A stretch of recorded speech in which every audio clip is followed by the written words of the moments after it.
you want to do? He would tattoo our logo on his body. There's nothing I can do for you. You better be lucky I can't beat your man. Ladies and gentlemen, get ready to dive in the world of hardcore pawn, where we'll witness a parade of jaw-dropping idiocy as we follow the unbelievable antics of both customers. So buckle up, because this wild ride is about to redefine what it truly means to be an idiot. We've got another day of non-stop entertainment lined up, and you won't believe the characters we encounter. Today, a real gem walked through those doors. This guy, I kid you not, strolls in without a single thing in his hands. The suspense is killing me. What on earth could he be after? Brace yourselves, because this one's about to blow your mind. So a guy comes in asking to tattoo their logo and get paid for it? Now, I won't sugarcoat it. This idea might come off as a tad bit idiotic, but hey, different strokes for different folks, am I right? I don't think that this guy was thinking through this. My dad wouldn't get it done, so why the would this guy get it done? Guess what? Ashley ain't exactly blown away by this whole thing and finds it pretty dumb if you ask me. Just when you start thinking he's all about giving props to the shop, it turns out he couldn't care less. You got any tattoos underneath? Holy moly. This dude means serious business, I tell ya. Brace yourself for the mind-boggling price he's demanding for that tattoo. Well, I'm looking in the range for about $1,000. $1,000. Yeah. He is so crazy for that. Now we're in a bit of a pickle trying to figure out who the real idiot is, him or Les. I mean, this guy is practically selling himself here. Come on, Les, get your act together, buddy. He's gonna have a new tattoo. Wait, you wear a shirt, so you'd be covering it up. No, I wouldn't be covering up. I'd walk around. But here's the moment of truth. Did they strike a deal? Drum roll. Nope, not a chance. This dude wasn't willing to budge below $500 for the tattoo, which kinda makes sense, I guess. But Les wasn't about to cough up more than $250. $250. Can't do it. So hey, at least you didn't end up with that dumb tattoo, am I right? Now get ready for this next woman, cause it's about to get interesting. So this lady is trying to make some money by selling these coats to cover her bills. But honestly, the coats didn't look too great, and neither did her chewing. 415. Is that what you said? Well, I said it 400 piece. But Ashley was totally caught off guard by that. And seriously, the price is insane, don't you think? Now she's stepping in, offering some real prices. Let's see how the other person reacts to it. $40. No doubt that's absolutely hilarious. Now they're trying to haggle, but it's honestly gross and distracting when she chews like that. I mean, check out that silly behavior. How's that come? So the bodyguard is clearly here to kick her out, and you won't believe what she pulled off. Boy, I like big boys, yeah. You know, climb up on you, huh? That was just plain weird. But the next one is even weirder, believe me. Next up, it was just another normal day at this famous pawn shop called American Jewelry and Loan, located right in the heart of Detroit, USA. Yikes, that already sounds like inviting trouble, but let us see where this goes. He walks into the store, and you can already see the attitude on his face. He comes in with his Xbox and immediately tells Les that he needs to get as much money as he possibly can for it. He knew that they probably get a lot of Xboxes anyway, so that does not set him apart from the rest of the regular customers. He reveals that he needs as much cash as possible, and it is all for his girlfriend. Why this? And get this, they're accusing her of being involved in, wait for it, prostitution. Yeah, you heard that right. Which was $80, which is way far from a whopper of $300. He even put his finger on Leslie's face, and that is when he knew it was time for this guy to leave. And he did not make it easy or go away quietly. Take a look at what went down. Well, at least they wished him a good day. Moving on to the next. You talking to? Alright folks, let me set the scene for you. We got Sharonda and her son Deontay strolling into the pawn shop on a mission to get some bling bling for a special occasion.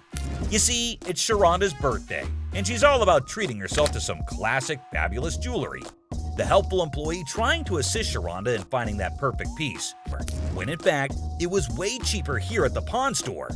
Clearly, he did not understand the concept of it. And get this, he paid $500 for it. And let me tell you, Deontay's reaction? Yeah, it did not go over well. Not one bit. Quite the answer prepared. Take a look. I was walking up here. Who knows? And almost all the time, it is useless junk. Michael did not react well to being accused of this though, because he went off on the employee. The whole shop notices his angry rants, and very quickly the bouncers come to take him away before he causes any more of a ruckus than he already had. All his visits. We've got Les who's greeting a customer. Now the customer is looking to sell a TV and asks how much Les is willing to offer. Les mentions that they typically sell similar TVs for under $250, which prompts the customer to express her desire for $500. Les naturally balks at the request, stating that he can't offer that much. But the customer then starts negotiating, asking what she needs to do to get the $500 that she wants. Hi, I'm Les. Nice to meet you. Sure. I'm looking to get rid of this. How much did you want for the TV? I want $500 for it. That's what I was thinking. We actually sell them for under 250 bucks.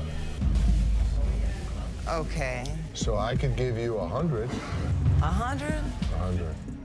I need $500. And I wish I could give you 500. What do I gotta do to get you to give me $500? In a comedic turn, the customer suggests her breasts as a bargaining chip, asking if they're worth $500 to Les. Les, to his credit, responds with a little bit of a bemused expression, indicating that, sorry lady, they're not. The customer confidently asserts that her breasts are valued at $7,500, but Les remains unimpressed. He remarks on her attempt to negotiate with her boobs and expresses disbelief at her strategy. The customer, undeterred, insists that she'd never play dumb before provocatively suggesting that she's all there by flashing her breasts.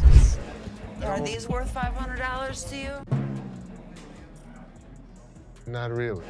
No, these aren't worth $500. Really? They're $7,500 for these, okay? $7,500. I want some. He was one of those people that tried to negotiate.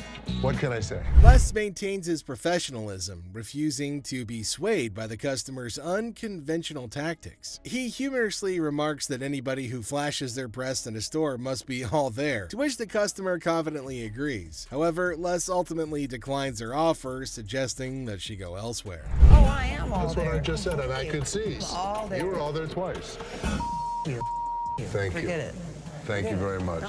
In the chaotic morning hustle of the pawn shop, Les notices a shady character browsing through merchandise with dubious intentions. Approaching him, Les demands an explanation, only to be met with a flimsy excuse about being kicked out of his mom's place. The guy then tries to pawn items off as coming from his mom's basement, but Les sees right through the charade. Now tension rises as insults fly, setting the stage for a showdown between Les and the would-be thief. First thing in the morning, I see a guy walking around the store pulling off my shelves. What the hell's going on? Hey, man, I need some money. I got kicked out. My mama kicked me out last night. My mom's basement. Tell me where you really got the vacuum. My mom's basement, man. Where do you think I got it from, fool? I'm sorry, what'd you call me? A fool! What are you gonna do about it, bald-headed? What do you want me to do? What are you gonna do? What are you gonna do, buddy? Les throws the guy out of the store because he's tired of his antics. But when the man won't go, Les has to call in reinforcements. Enter Byron, the burly bodyguard, who snatches the man and carries him expertly out the door. Byron manages the issue with the dexterity of a bulldozer making room, making for a show-worthy scene. Who's talking to? Bog-toothed, bald-headed mother... It's time to go. No, man. Get out of my store. You understand what I What are you just gonna said? do about But just as Byron is leading the guy outside, his pants decide that they'd rather pull around his ankles, exposing a little bit less than friendly underwear. But that's just the icing on this whole dumpster fire of a day. As Les sees the guy's humiliation happen, he can't help but laugh. And without warning, another day at the pawn shop comes to an end, leaving us all to wonder what mischievous adventures lie ahead in this crazy world of wheeling and dealing. Do it. Keep walking, buddy.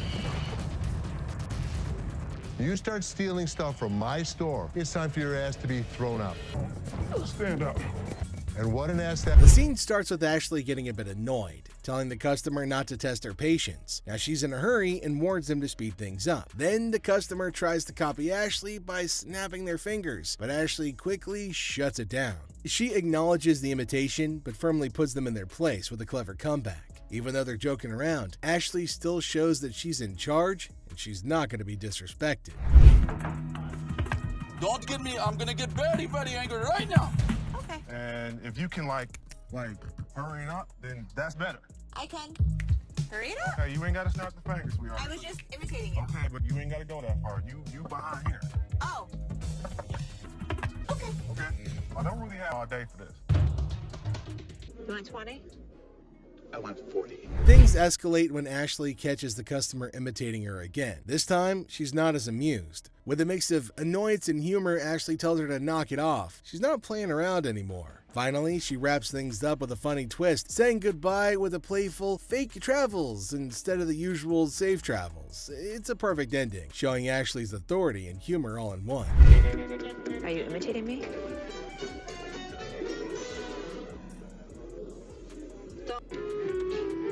Safe travels. Safe travels.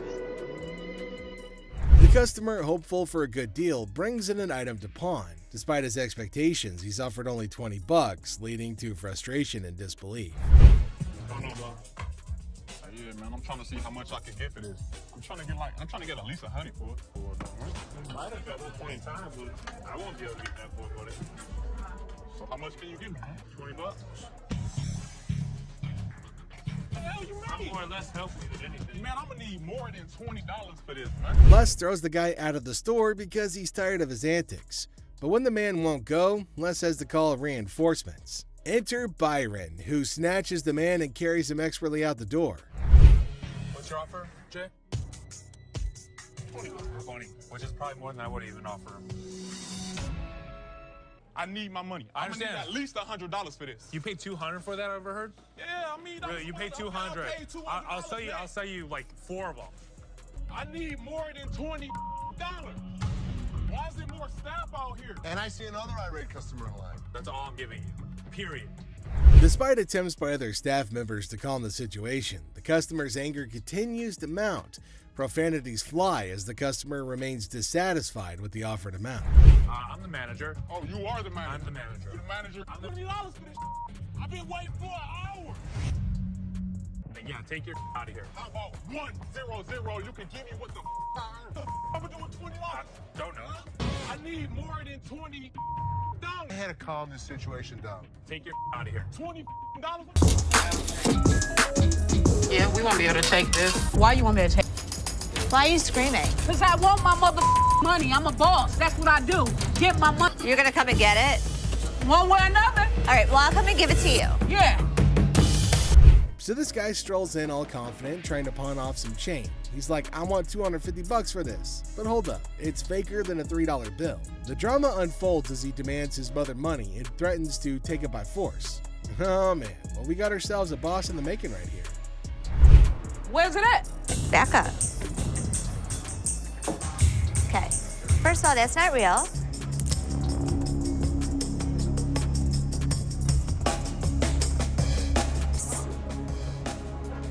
What? Do you want me to let you pawn your watch for $250? Here comes round 2. The guy's still clinging onto that delusion, insisting that it's real bling. However, they're not having any of it, threatening to remove him if he doesn't turn down the volume. But at least he's willing to compromise. Now, will he finally accept reality, or is he going to keep shouting his way to nowhere? I'll take the 250. Wow. Changing a tone now. Yeah. Want to follow me this way? Thanks for helping me. Well, take a look at that. The guy finally got a soft spot and finally ready to see reason. 250? Yeah, sure. Talk about a change of tune. And with that, he's off to his next journey. Hey, how you doing? Hi, how are you? I'm all right. My girlfriend, she came up here and she got rid of my Xbox 360 and I came up here to get it back. She got rid of your Xbox? Yeah, we got into an argument and I woke up and it wasn't there. So I called her and I asked her where was it at and she told me it was up here. So I just came up here to get it back. Okay, it's not just gonna give you your 360. You just need to give me my stuff. No, I don't need to do anything. I don't have no ticket. Okay, you done? Y'all just need to hand me my because I'm gone. You gonna what? What y'all supposed to have some security guards or something? Y'all looking at me and He can look at whoever he wants. He's our guard here. So. Like I was saying, can I just have No. Can I just have So here's this guy, right? He waltzes into the shop like he's lost his favorite pair of socks in the laundry. Turns out his girl threw out his Xbox 360. And he's all like, I need it back. And Ashley's there, cool as a cucumber, asking for a ticket. Ticket to what? The Xbox amusement park? Classic mix-up. Another one? Well, let me just look for one that I want to grab. Okay, you go that way. I'll show you some. Wait Hey, right what them here, 360s there, and bro? I'll sell you one for $200. No, I can grab one for free. Excuse me? Now, the guy's on a mission, but Ashley's playing hardball. No ticket, no Xbox, she says. But our hero ain't having it. He's all like, just give me my stuff. Like, bro, do you even have a receipt? And then he tries some Jedi mind trick about grabbing one for free. Nice try, buddy, but this ain't a buy one, get one free sale.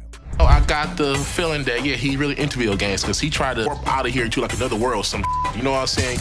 Get out of here. Get the out. Now. All right, now.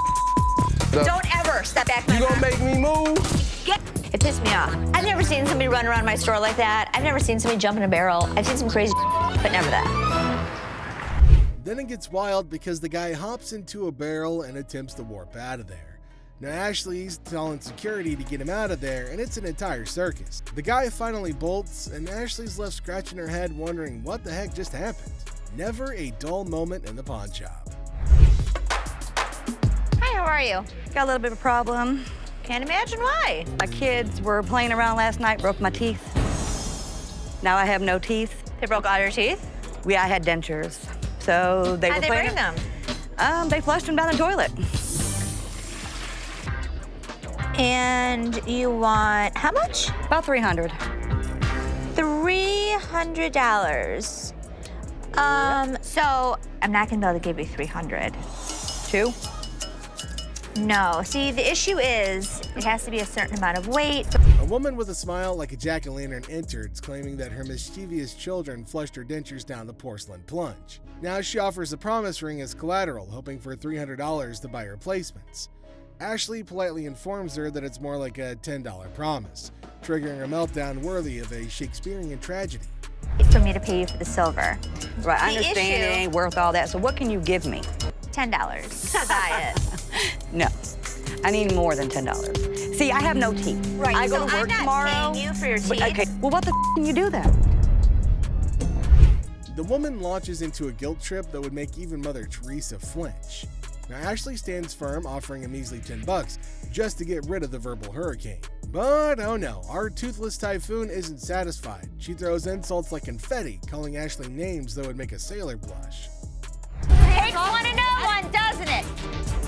Talk a lot of smart, bitch. I do, and so do you. Keep walking. Now what? I'm here. Now what? I'm here. Keep walking. Bitch, my car's this way. Lucky Ashley didn't knock the teeth out your mouth. Ashley, pushed to her limit, unleashes her inner dragon. The woman, finally defeated, slinks away muttering threats. Ashley, victorious but slightly singed, sighs. One down, a million more to go.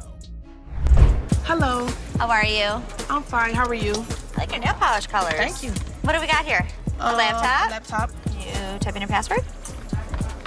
What brings you in today? I just want to pound it in so I can give my sister some money. All right, I can do 150, and that's what I can do. Okay, can you do 165 or not? I can do 150. Okay, I know what, I ain't got time. Ashley greets the woman with nail polish flair. But oh boy, we got an issue. This is a laptop fiasco. Now she's trying to get cash for her sister's birthday bash, but the password's playing hide and seek. Now she's clueless, and Ashley's like, try again. But it's like asking a goldfish to play chess. Negotiations start to begin. Or do they? I ain't got time for this. I'm here to help you. Okay, well, you have a really, really bad attitude. It's like you don't like your job. If you don't like your job, you shouldn't work here, sweetheart. I'm sorry, you really shouldn't. I haven't even talked. I said I could go the way you 150. treat your customers is so disrespectful. I actually asked. It's so disrespectful. Well, I'm sorry. I told you, I can't take 150. You know what's disrespectful? That Learn how to talk. Learn how to talk. Learn how to talk. Have a good day. You were too silly. So are you. Don't touch my stuff. You were so silly. If you want me to... It's a bargain battle royale. Now the woman wants $165, but Ashley's all like, I'll give you $150, and it's a standoff. Then, boom, attitude explosion. The woman's throwing verbal haymakers like it's a boxing match. Ashley's like, hold up, honey, don't sass the cashier. But the woman's not backing down, even if it means storming out in a huff. Want me to help you? Your worst mistake is to tell me off. I could take my business somewhere else. Are you a lady or are you a baby? Excuse me, sweetheart. About it. I'm running the next store. You think you're really gonna be able to handle that? I did this one. I did all the heavy lifting with him. Give him. You coming to the door like you gonna do something? But, ma'am, you need to go. You don't know me, bitch. You looking at me like you wanna do something? Do something. We give folks of all kind happy, sad. Bye. Bye. What more can we do, you know? Walk away with a smile. Talk about a grand finale, folks. The woman's on her way out, but not without some parting shots. Now she's throwing shade like it's confetti. A big deal. So there came a woman at a pawn shop to sell something. She inquired she wanted to have some money for her grandmother's funeral. So she is definitely trying to have some money by hook or by crook. The stones that I found out of my grandmother's house, she just passed not too long ago. I'm just trying to get enough money for her funeral. Les told the woman to come later until they find out whether it's worthy or not. Come back in a few hours, I'll let you know what they are and how much they're worth. Well, Ashley, she's having a great clash with it. She's continuously saying that it's a waste of time. There are no stones that are real. I'm gonna show it to Bob, he'll make the final call. It's a waste of You'll time, see. Dad. But the argument carries on and Les decides to check them out for if they are real or not. Les is checking the gems and seeing, oh my god, it's not a regular gem or stone, rather it is a precious ruby. Oh my God. What is it? Check it out. Holy. They're all surprised. They're not expecting this. Ashley checked it herself from the magnifier to check it, and it is a happy deal for Les. And here's the woman coming again. Ashley is shocked and Les is excited to break the news to her. Ashley broke it to her and told her about the gems. She's surprised as if she did not know the real ruby's worth, but now she will know, and definitely she's gonna be happiest. So Les told her that he will give $10,000 for this ruby, and it was really more than her expectations. This is a Burmese ruby. So we'll be able to give you $10,000. Oh my God, are you serious? She was the happiest, and this deal made Les' day the perfect of all. Religion bullying of Les. Okay, here we got a female Karen at the counter at a pawn shop. She's looking quite serious and angry. She inquired the manager at the counter to do her work ASAP, and in no time she got angry. How pathetic is that? Like, how can someone be so impatient? God knows what has gotten into this woman. She's asking for her gloves, which were sold before, and now she's claiming that she has not sold them. How creepy is it? You sold the clubs to us. You didn't pawn them. I did not sell my clubs. She continued to argue until Les Gold came, and now who knows what is going to be the next move of Les as he is angry. And now Les is dealing with her, and she is constantly fighting for her gloves, which are not really hers now. Let me make this perfectly honest. Let me make it perfectly clear. This is a very sad commentary. And see, holy she attacked Les's religion. It is really unethical, and that lady is getting more than anything. Anyone down on the luck you make big fat money off of in your Jewish ways. The Les got angry a lot and are just screaming at her and asking her to get out. She should get out, actually. Get your anger out of here. Anger management, Don't sir. talk about my religion, you. Les lost his control, but the woman is still bullying him of his religion. No, man, she's putting herself in a dig. She should behave. Okay, Les gets out of the cell and is about to kill that lady. The lady sitting in her car was still yelling and making him furious about his religion. Christina stealing money. Here's something curious happening. Les seemed to be very angry over that man. Don't know what that man was doing there and what he had done, which made Les angry. Let's see what will happen. Go get security. Then go get Ashley and Seth, and then bring me in Christina. You got it. The security cameras are on check. What's cooking around, guys? Oh, Christina is on account as she is caught stealing. Les is asking her about her act. See, she's just acting like she has not done anything, but she has not stolen anything.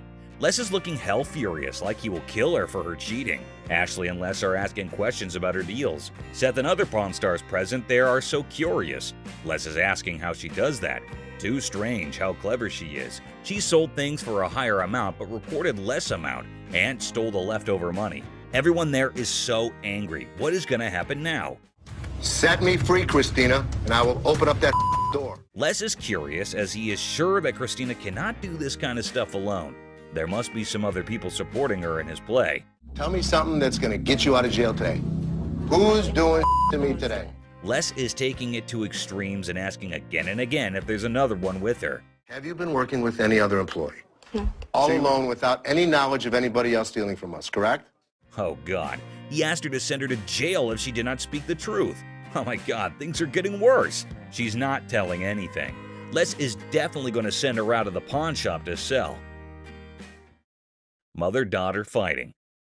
So there's a woman coming with her daughter. She showed some pieces of bottle in her collection of stamps. According to her, it is worthy, but actually it is not. Les asked her that it is not that worthy. Oops, the mother got angry at Les, because for her, they are worth everything. What will happen now? So what you got? I got some really expensive stuff. Show me. Oh my God, the daughter charged a fire against her mother. You better dumb. No, you girl, what the hell wrong with you? She triggered her and insulted her for her useless collections, and oh my God, look, they're about to have a deadly fight. Oh God, the mother scratched her daughter. Les is stunned. Hell, they don't want get the off my what the is wrong with you? The mother and daughter are having extreme fighting conditions. Everyone around is watching them. Les is stunned and did not have any idea that this would happen, or it might be very casual to them. Get the up now. Okay, the guard has been called. The mother is still beating her daughter well and doesn't want to argue anymore. Both are screaming at each other. The security guard is letting them out. Oh my God, how embarrassing and strange it is to see mother-daughter fighting like that. The security guard gets them out and everyone is laughing at them. Astonished Les. I had to intervene. Okay. That's enough. Man threatening Les. So a man entered the pawn shop and headed straight towards Les. Seems like it would be a happy deal with that cool customer. Okay, the man had an anniversary today, and so both are sharing some joys together. I need to get a watch for my wife's anniversary. It's not your anniversary too? Well, yeah, it is mine too. That man wants to sell his gold chain and to buy a watch and its replacement. Well, Les will decide if it's real or not. And what will he pay for it to the man? Oops, things are turning around. The chain is not real. Well, do you really want me to tell you what I think? Tell me the truth. They're not real. The man is claiming it to be real since it is his grandmother's time. But Les is saying it might be real, but it's not because the gold does not have that shine. This might be the saddest thing to happen to that man's wife on her anniversary. What do you mean they're not real? This is older than both of us. It probably is. That man is getting quite furious as he is firm in his belief that it is real. Okay, I don't think it is, but if you say it is, well, what are you going to give me for this? I want to trade for a watch. Holy shit, that man is forcing Les to buy that useless chain. Let me see what you got in watches and take these. I have a lot of watches, but I'm not taking those. And now the things got worse as the man has taken Les's family into it. Okay, I've seen your wife. Lucky you. Yeah, lucky me. I don't think so. Les is going to kill that man. He's not stopping from bullying Les for his family. Okay, that man is constantly dragging Les's family into it. Listen, mother, there's two things you don't talk about. What's that? My wife and my family. Now everyone around got concerned. Les is hell angry. Ashley is stunned to see the man threatening Les for his wife and family. Little boy and that fat-ass daughter of yours? The security guard came to get that man out, and Les is not getting relaxed. So he got out of his cabin as well to take that man to hell. Les held him from the other hand and dragged him out of the shop. You know what, mother? Come on over here. Get off of me, don't. Where you got to go? Why you got to push? That man yelling around, constantly bullying Les and his family. That man started mysterious marching, and definitely everyone wanted him to just get dead. And Les as well wanted him to march out of the cliff. Seth and Les's fight. Les and Ashley seemed to be discussing some serious stuff. Felt like something serious had happened. Everyone is so strange there. Aha, Seth is coming. Quite mysterious and in wrath. He has asked Les to come in and join him. One way or another makes no difference to me. It's up to you. Come talk to me. Something is definitely happening, which has made Seth so furious. Let's see what is the matter. Oh my God, Seth questioned Les about his policy changing. He's inquiring why he has changed the policy. You tell my guys after I set policy that the policy is being changed to your old bullshit ways? Both are yelling like anything at each other. Seth is screaming that why Les has made changes to the things while Les is getting angry because of Seth's ruthless behavior. It's gonna be very serious. Everyone is intrigued by what is the matter. Les has claimed Seth to pay $40,000 back as per the changed policy. Giving a 40,000 square foot free-for-all back there? That's no policy! What do you think brought us to here, Seth? But Seth is not getting anything. They are having a fight. Oh my God, Seth put fuel into the fire by saying that he can handle the shop better than him. Les is stunned. Everyone around is listening and is terrified of what will happen now. It's outdated. I can run this place better. I know exactly what needs to be done. I want the opportunity to run this place. Les is going to take everything very seriously. God knows where that anger will lead both of them to. Les is tailoring Seth that he cannot do anything, and without Les, the pawn shop would close. No one can run the shop better than Les, but things are not getting cool. Seth yelled after Les and got out of the cabin. Ashley, listening to all this, is making fun. God, it is not that serious. You have no idea what's going on anymore. You need to retire, and I need to take over. Ashley should take the things to the ground and take it seriously. Well, Les, in his anger, was constantly getting furious over that debate. A customer isn't happy with the services and is more than happy to trumpet her grievances. Hi. You a manager? Hi, I'm Ashley. You need some better help up in here. I've been standing here going on almost 2 hours. Thing, and here it is, ain't no point to it. Screaming really loud. So let me see your receipt. Here's my receipt. Look. Because excuse me, nothing. You need to leave. You need to walk your back out the door. No. The lady gets her wish for a manager fulfilled. What? You know what? Don't try to walk me out. What? Yeah, I ain't one to look. This lady was a hot ball of a mess. Bunch of stuff. Dang on place. Just I'm the good witch. Y'all about to see the bad witch. This is against not only store policy, but also the law, and Ashley sends the woman home the same way she came in, angry. I want my I paid for my to get back, not nobody else. I don't want nobody. I want my The problem is we still haven't found it. Let me be honest with you. We don't have it in the store right now. How is it not in the store? I don't have the faintest idea. Apparently he's not very happy with the gaming. Give me my money back. So let's come over here. Let's write him up. Come right over here and we'll take care of you. The customer has had his item in pawn, but it's gone when he tries redeeming it. Community. You ain't even trying to. The worst thing. What does the community have to do with you? Because I did something for you. Stop yelling at me. Stupid. Get your hands off. Get my. Don't be stupid.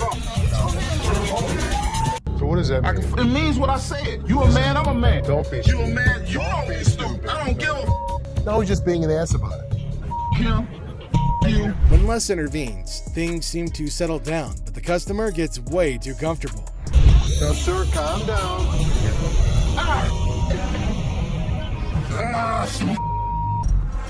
I give you my word. Whatever I owe you, you're going to get. Here's what I can give you. He finally calmed down, and we struck a deal. This was one of those situations that should have never happened. The problem was, Seth's guys f***ed up. He tells me I can run stuff, and then he doesn't give me the power to do it. Let me make the decisions. You have to trust me every once in a while. Just when you think it can't get worse, it does, as the man goes for Les's throat. Hey, man, I got a problem with this guy down there. He talking about he won't take these golf clubs because they spoiling. This is Spoiling? Yeah, man. What does that mean? I just seen somebody else bring some golf clubs. These are Spalding, and we don't really necessarily take Spalding. Les encounters a seller who's eager to pawn off his golf set. Now, the seller insists that they're gold clothes, which Les corrects as Spalding, not spoiling. Les explains they don't usually take golf clubs, sparking confusion about the brand. What did you want for them? At least 150. I can go $10. $10 for all these clubs? All of them. Dad, let me see a manager, man. Hello? Let me see a manager. That don't make no sense. I'm a manager. You're not no manager, man. This is Joe, the manager. Who, him? You're not gonna give me no crackhead price. No. The seller aims high at $150, but Les offers a mere $10. The seller demands to see the manager, mistaking another employee for one. He refuses Les's crackhead price offer, leading to escalating tension. I can go $10. $10? $10, yeah. You're not gonna pay me like no crackhead. Follow me. Don't touch my golf club. You gonna give me my money until I get my money. Amidst the chaos, the seller insists on a manager, accusing them of playing games. Now, he's adamant about his $150 demand. Now, Les stands firm, asserting it's time to leave without a deal. All he want. I want my 150, I know that much. Now it's time to leave. Get off the furniture. Or what? Bruh, look at you and look at me. Look at him and look Man, at... give me my money. that, I go. The seller refuses to budge until he gets his $150. Threats fly and Les maintains his stance. The situation escalates as the seller refuses to leave empty-handed, disregarding warnings. And look at the size of me, but you know what? At the end of the day, I ain't scared of nobody. You walk behind me for, cuz? He didn't know anything about golf clubs. What he did know is how to get thrown out of a pawn shop. In the end, the seller's bluster achieves nothing. He exits the shop, defeated and empty-handed. Les reflects humorously on the seller's lack of golf knowledge, but knack for getting ejected from pawn shops. Another day, another bizarre encounter in the pawn world. Seth, the dealer, greets a man approaching with an earring emergency because his little red Corvette broke down. Classic. Seth, in awe, asks who he is, but the man's response? A mystery. Well, I guess it's time to cue the Prince theme music. Now you're just, now it makes sense. Being a I am being a yeah, well, because you brought in a fake. The truth hits hard like a guitar riff. It's an imitation earring. Seth throws some shade, calling it imitation Prince. The man's defense? Priceless. Seth's patience wanes as the man's excuses fall flat. Comedy? Pure gold. Exactly. Tolerate fake items, bids farewell with a sprinkle of Prince references. The man exits, but the drama's not over yet. Seth senses some mischief brewing. As the man leaves, Seth's parting words, a cheeky purple rain nod. Another day at the pawn shop, folks. Now, if you can't help me, bitch, get someone else that can. Do I need to get louder? What you do that for? Your punk ass home, bitch! Watch your punk ass home! You playing in my bed? Hey, where the electronics at, man? Let's see what you I ran got. out of gas in the damn parking lot. It doesn't matter how much it costs, man. I just need $150. 30. I want my 150, please. I would like- 35. I really don't need nobody. Just gonna be me. Let's go, bro. Things get heated really quickly. Hey, nah. This man, get off me. Think I'm playing with y'all? They go a little bit Man, put. y'all. I want y'all to help me out, man. Turn right. I just. In this lively scene, Ashley, a pawn shop dealer, encounters a customer seeking to pawn an item. With a comical twist, the customer explains her predicament, having lost all of her money at the casino and now seeking to pawn her car seat, albeit without its base. She hilariously demands assistance, unaware of the impossibility of the situation. Too heavy to carry. I need the base. Ashley is unable to help her. Have to have the base for it. I know how a car seat goes. Properly? Can you get someone else? Where's the manager? Me. Do you have a supervisor? Me. So I can't take it in pawn. You Georgia Peach looking mother. Now, if you can't help me, bitch, get someone else that can. This customer constantly, persistently pleads for help, emphasizing her dilemma. Now, despite her persistence, Ashley can't comply due to the missing base. The customer's escalating frustration leads to demands for a manager or supervisor, but to no avail. Tensions begin to rise as the customer insults Ashley, resulting in security intervention. To have the base for it. I know how a car seat goes. Can you Properly? get someone else? Where's the manager? Me. Do you have a supervisor? Me. So I can't take it in pawn. You Georgia Peach looking mother.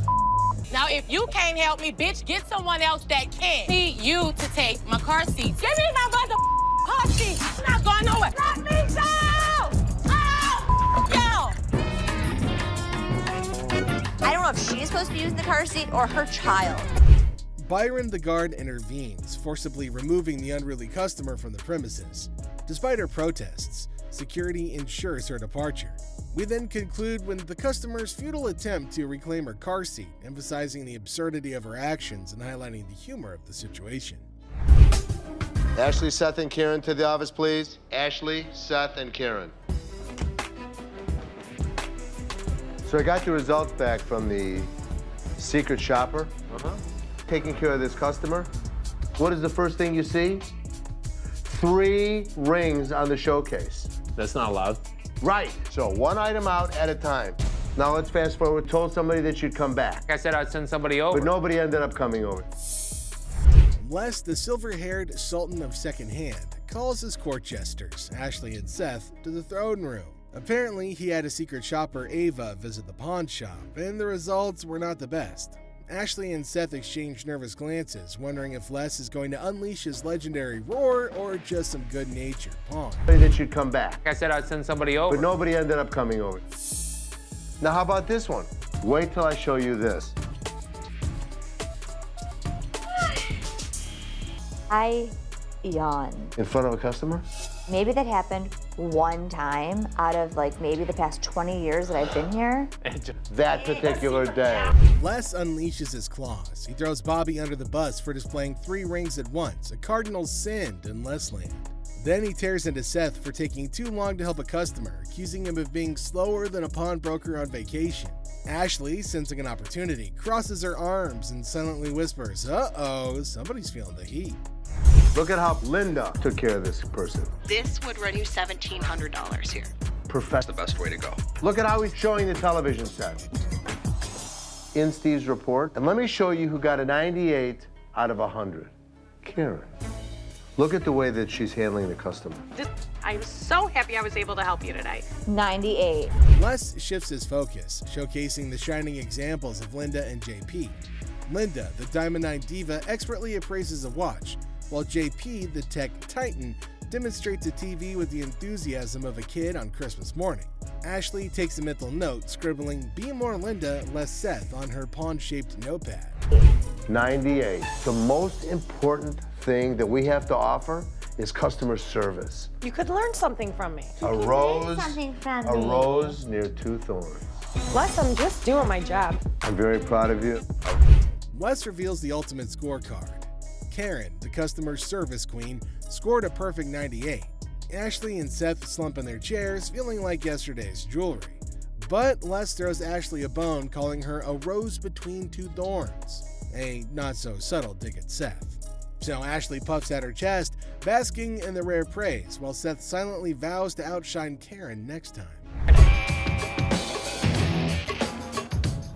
Is there something you need help with? No, I'm just browsing. Okay, sounds good. Anything catches your eye that you want me to pull out? I was kind of looking at some of these watches. Okay. Something wrong? Yeah, my phone. I just let my... Did you take my phone? On the showcase. In a pawn shop far, far away from common sense, a customer's quest for an invisible phone turns the store into a circus. Imagine a magician's act gone wrong. Now add grumpy customers and confused employees. It's a comedy of errors where the only thing missing is the phone that everybody's looking for. Look, I ain't crazy, damn it. I just laid my phone there. Yo, you better get off because get the manager. You own Another customer in the store. You have got to get out. No, please, listen. As chaos reigns supreme, the invisible phone saga transforms into a slapstick showdown. Consider a scene from a stupid action film, but with canes instead of firearms, and insults flying quicker than a swarm of birds. It's like a sitcom on steroids, with each character competing for the title of most absurd performance. I'm out of here, yo. Their business outside. Nobody don't got time for this. Yo, get this old ass. Hey, what's your problem? Oh, my For God. heaven's sake. You ain't gonna need that cane. Go ahead and put the cane down. Chill out. Thanks, Gangster, calm down. Yeah, all right.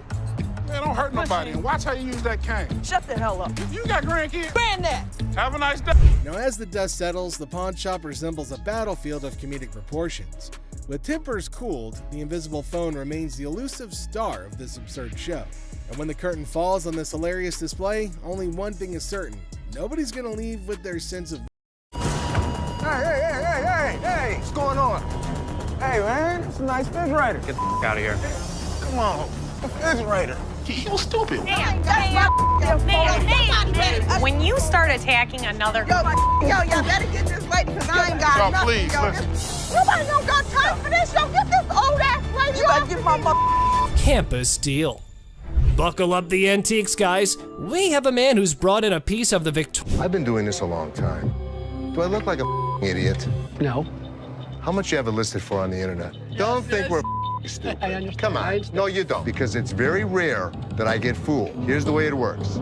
Take your compass and get your ass out of my store. Refrigerator. Well, well, well. Guess what we stumbled upon? A person. Yeah, a real-life human being lurking inside a refrigerator. Now that's one way to stay cool in a store. What the f are you doing? I was checking out this refrigerator. I've heard of this situation happening before. People hiding in trunks, in suitcases, in cabinets. They wait until the store closes and then they rob the place. Our fella takes refrigerator admiration to the next level by boldly sitting inside. Talk about being a big Ice Age fan, huh? Just cut to the chase, man. You gonna buy it? I was thinking about buying it. Don't you normally check it out by looking at it, not testing it out? Sometimes. What are we gonna do, rob us? This mother is not getting away with it. Not here. Get ready, everyone. An exciting scene unfolded when the store owners confronted a potential thief. What an electrifying clash we're about to witness. Come on, man. You kind of remind me of like a crackhead Snoop Doggy Dogg. Tell you right now, you take another step, it's gonna be your last step walk. Were you gonna stay in there all night and come out in the night? What if this guy is part of a bigger team? I'm worried.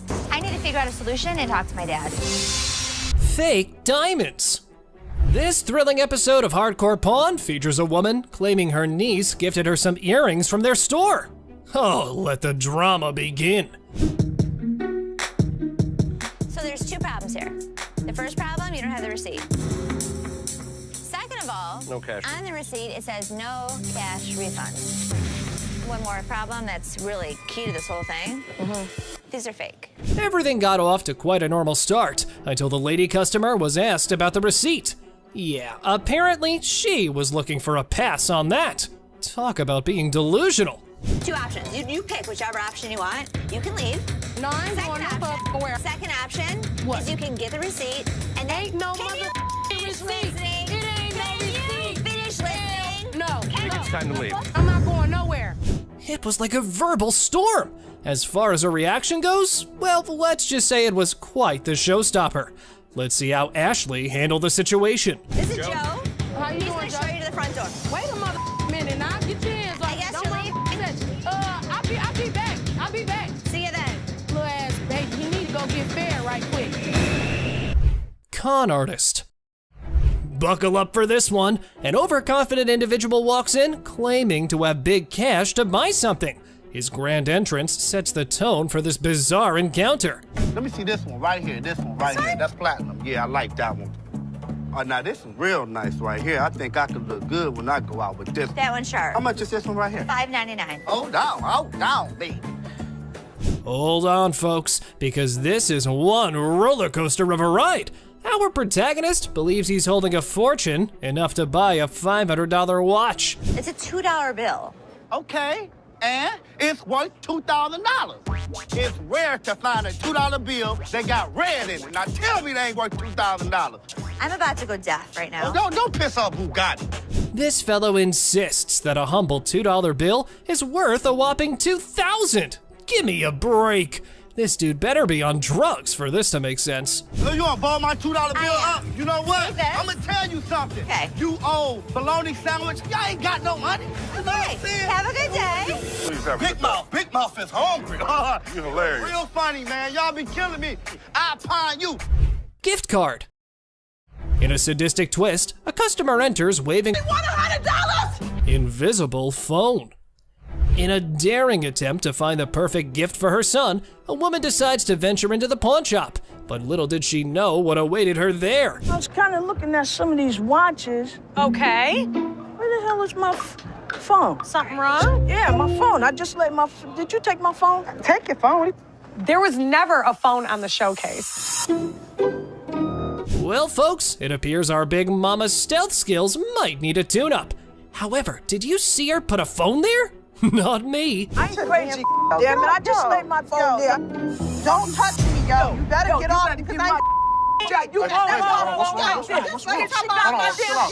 touch me. Calm down. There was no phone on the I laid my phone there. Can someone just ask this woman to keep it down a bit? It looked like she was indeed trying to pull a scam. However, this is how she decides to take cover. When you start attacking another customer in the store, you have got to get out. Y'all better get this lady because I ain't got nothing. Please, yo. listen. Nobody don't got time for this. Yo, get this old ass lady. You better get my mother. Looking for boyfriend. A girl visits the pawn shop on the hunt for her beloved boyfriend. Can you guess where she might find him? Oh, you got it. It's none other than the store itself. Talk about a stroke of genius. I'm sorry, but who are you? Just get him for me. And so what's this regarding? He's my boyfriend, and he's not paying child support. You're his That's who I am. girlfriend? Yes, I need him. So don't you have a cell phone number? Could you just get Chad, please? I do have a Chad that works here, but I don't have time for this today. Our girl meets Seth, who's in a funny mood today. Get her ready for a humorous encounter that'll surely make you laugh. It's time for some entertainment. Come on, grab Chad for me. His lovely girlfriend's here. Like, I got all day to just be wasting my time. This young lady would like to see you. That's not him. Y'all playing games with me now? That's Chad. No, that's not. Then I don't know. I know who I sleep Chad. with. What? This lady is out of her mind. Well, apparently, lady, they've got the wrong Chad, so you better take your business elsewhere. Or you've just started looking like a scammer. It's going nowhere fast. Oh, you're talking about Chad, the tall guy with the waves. Yeah, Chad. He just went outside. He's right out there. Y'all want to sit here and play with me? If this was Chad's girlfriend, I have one piece of advice, Chad. Run away. Where the he at? Watch that. Tressa, the ex-employee, decides to stroll back into the pawn shop with a Rolex watch in tow. Guess what? It's the one her boyfriend paid for. The guy that bought it for you disputed the credit card. No, he didn't. Here, I can put him on the phone for you. Hold on, Tressa. He did dispute it. You've never been paid for the watch. I can give you a loan today for $1,000, but Things heat up quickly between the ladies as Tressa and the shop owner engage in a fiery exchange. How about we skip everything to the dispute paperwork? They mailed him a piece of paper to close the dispute. do you have the form on you? No, but I can call him. Okay, so when you get the form, I can give you a loan for the $1,000 on the watch. So I can give you the loan for the $1,000. That's stealing. Disputed. It's not fully paid for right now until we receive the paperwork. You're wrong right now. Now, let's all hope she can gather her dignity and retrieve that slip to claim her hard-earned cash from the pawn shop.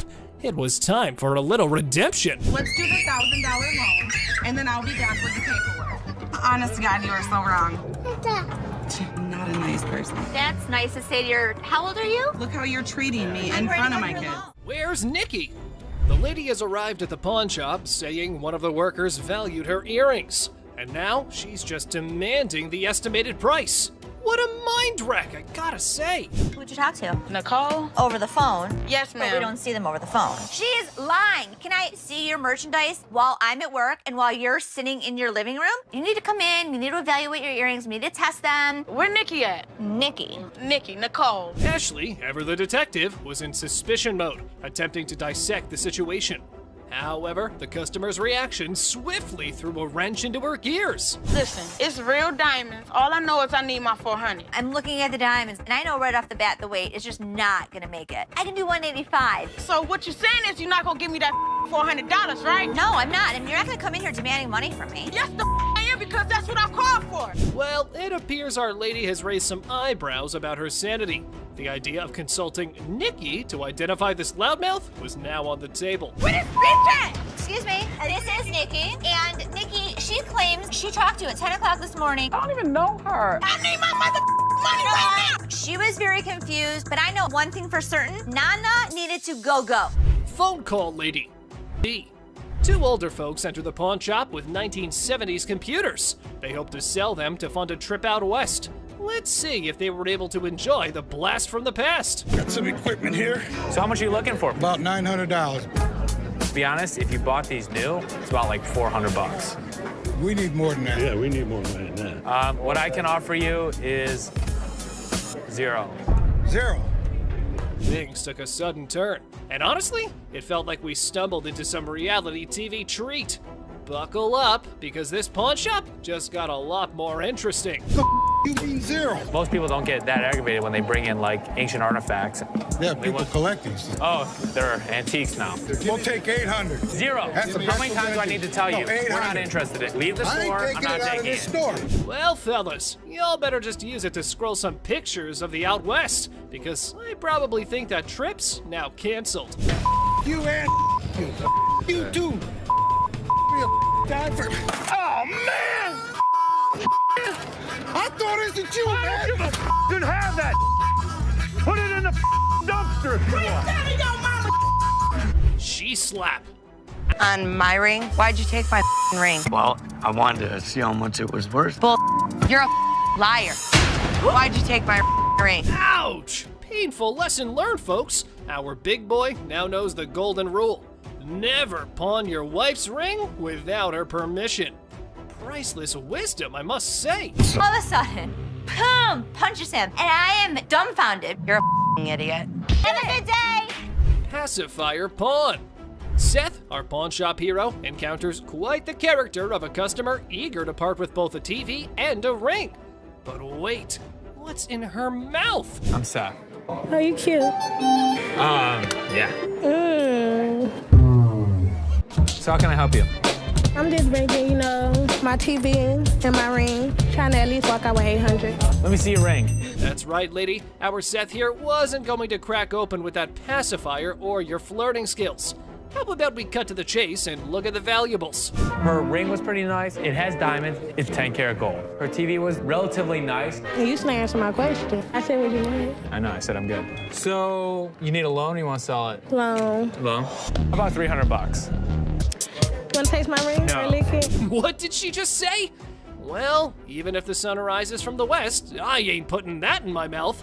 How about we look for someone who might? Would you suck on that pacifier for 20 bucks? You can lick it. I know you want to. Yeah, you. Ready?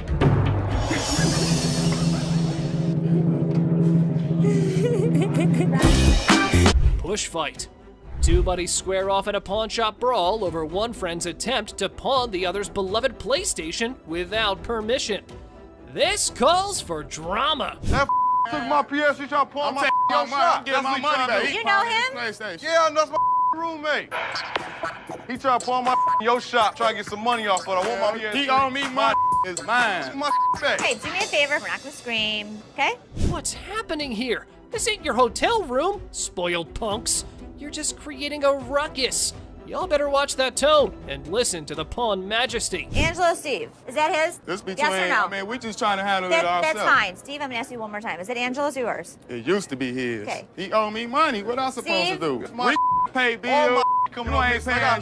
Tell you what I'm gonna do I got with sent it. all my I'll tell you what I'm gonna do. All right, guys, you probably want to take your business outside because there are some customers here who are not in a mood to listen to your story. Come take Can I see it? Come with me.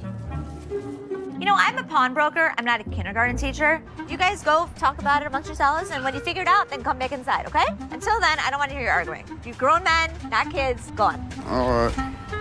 Free grab. The girlfriend decided to pawn her boyfriend's Xbox, and now he's on a crusade to rescue it. Lesson learned, right?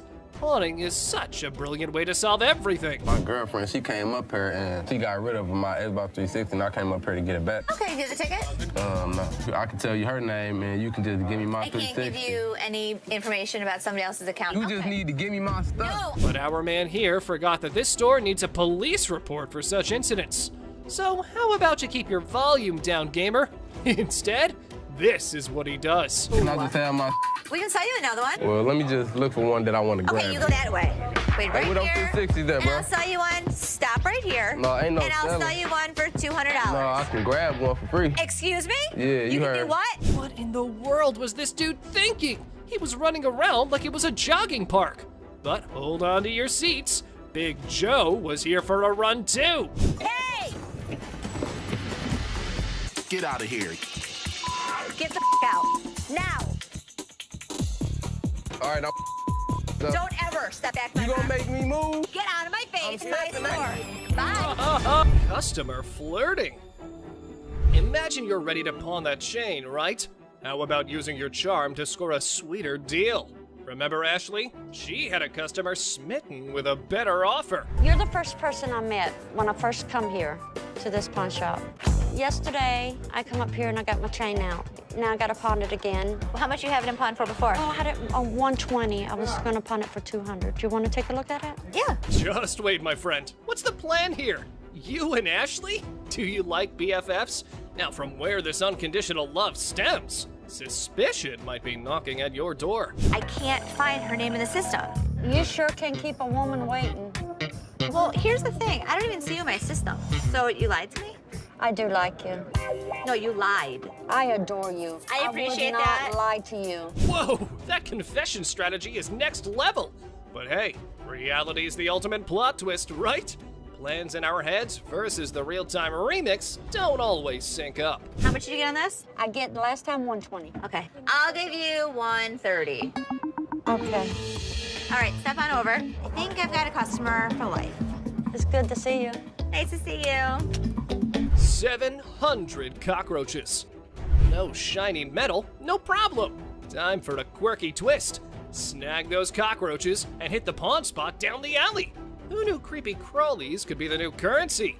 Hold the phone, folks. His eerie charm's catching on. They are Madagascar hissing cockroaches. Oh! Ew! Ew! Ew! Ew! Did you want to see one? No! Close it! Yeah, those gross goodies. He's got his sneaky secrets for that oddball offering. I was using them to feed my Savannah monitors. That is disgusting. How many do you have? If you pick one of these up, they're actually heavy because there's so many of them in there. I really do believe you. Seriously, bro, we're talking $1 a pop. Those things are tough to sell, even as giveaways. It's like offering a lifetime supply of, well, nope. You better take them back home. I wish I had somebody that needed them. Thank you very much. I'm sorry. I bought living creatures in the past. Cockroaches isn't in our repertoire, but the best thing about it, they look on Ashley's face, priceless. That was gross. Chicken Man. Alrighty, folks, we've got the Rocket Man on our radar. But hold on to your feathers, because here comes the Chicken Man on a mystery hunt while eating chicken in the pawn shop. That's ironic. You hungry? No, I'm not that. I got this for free. I work there, you know what I'm saying? Do you? Yeah, let me show you. Feel free to lay your chicken on the counter. All right, look, this is what I do. I say I got chicken and finger sucking. Come for a plucking. Looks like we've cracked the age-old riddle. Why'd the chicken cross the road? Well, to get a pawn shop watch, of course. But hey, buddy, you're not pulling a poultry prank now, are you? He's eating chicken while he's talking to me. Oh, all right, look, let me see right there. You're spitting chicken on the counter. That's for you, man. Can I see that right there? Sure. You see it? How much this cost? $1,200. $1,200. Check out Mr. Chicken over here. He's likely on a goof-off mission. However, Seth seems to be pretty annoyed. Oh, here's how he neutralized the chicken threat. Are you seriously gonna buy something, or are you just... You ain't even let me see. Dude, now you're bothering me. In a second, Byron's about to choke a chicken. Oh, choke a chicken? He's about to. All right, look. Make a deal. Byron, want a piece of chicken? You touching chicken? Come on, man, let's go. Man, you know what? You ain't got to touch me. Angry mom. Seth's deal? Not winning any gold stars. Looks like our dude here is stuck in a pickle. I got a speaker. You got multiple speakers. Chat game with Seth could ruffle more scratches than a ticklish itch. So I can get you 45. Minute paint. They're lost at best. But looky here, Mr. Pro's got his bag of tricks. Here's what Les has to offer. Disrespecting Ashley. This man is on the hunt through the shop, spotting a bed-cum table. He's got a plan for some store-wide spotlight drama. Look what he has to say. This is a sex table, baby, right? Is it? Well, Les ain't having any of it. He's diving in for some sense talk. Couch. Fresh in a new city? The furniture hunt's on. And guess where you score budget-friendly items? Yup, the pawn shop. Have a look. We have used furniture, and we give deals. Our used furniture sometimes has things on it. Why is it so freaking dirty, man? Because it's used. That's why it's $397.77. Really? Well, I only got $200. What's the dilemma here, man? Buying a used sofa at a pawn store and expecting showroom shine? Your brain might not function properly to have such an expectation, sir. Let me try this out, man. I'll tell you what, my shoes are cleaner than this couch. Then don't buy it. Make me a deal. I got cash in my pocket, man. Wow, Come on, man. $200. Come on. Did you catch the words he just uttered? Mr. Couch is clueless about the league he's stepping into. Time for him to gear up because Les is on the horizon. Okay, it's time to go. Come on, man. Come on. Here we go. Yeah, come on, man. Here, come yeah, on. man. Come on. Don't make my... Come on, man. This is how we do it in the deep. Man. Yeah, walk out. Walk out, my man. Deal with the devil. Here's a spooky one. This might not be your regular Tuesday, because this time, the devil isn't at the crossroads, but at the pawn shop trying to sell his gold for cash. How old are you? 2,500 years old. Great. I finally got to meet somebody that's older than my dad. So how can I help you today? I want to get rid of this gold. I don't want gold. I want money. I think he's crazy. But interesting fact, people, this time around, you don't have to give your soul in return, but some cash, and the devil's good to go. Here's what happened next. This guy might take the cake for the weirdest guy that has ever walked through the store. How much you want? Tell me what you give me. I could have gotten $650 for this stuff. Can't do it. Give me $650. Les hasn't ever made a deal with the devil. But this time around, he's willing to crack this one, being ready to outwit even the Mark Trickster. You want 610? I'll take $650. I can't give it to you.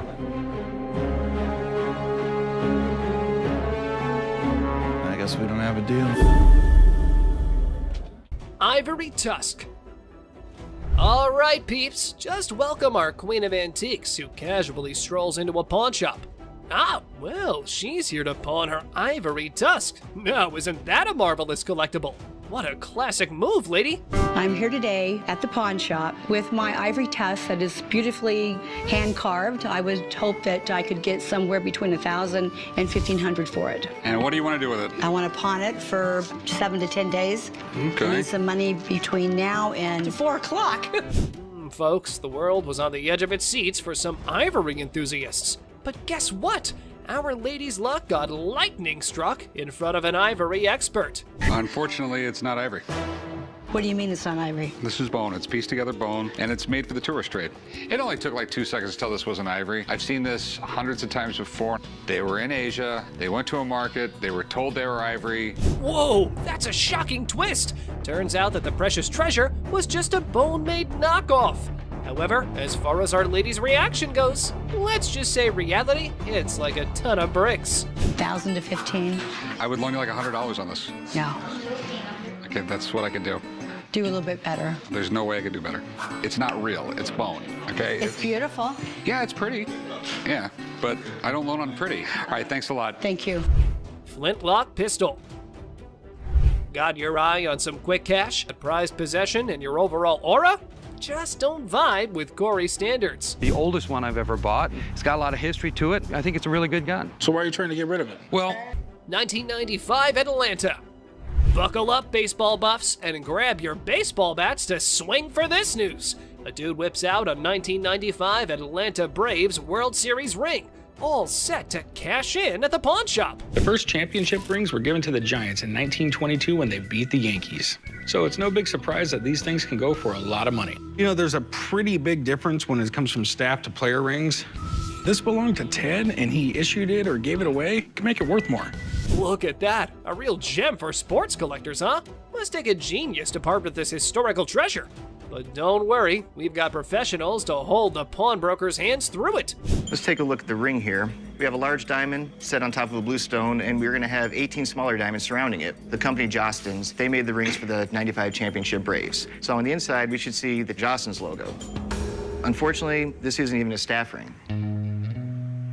Now it makes me feel like it. He's an aspiring con artist trying to outwit the pawnbrokers. And guess what? That ring's a salesman's knockoff.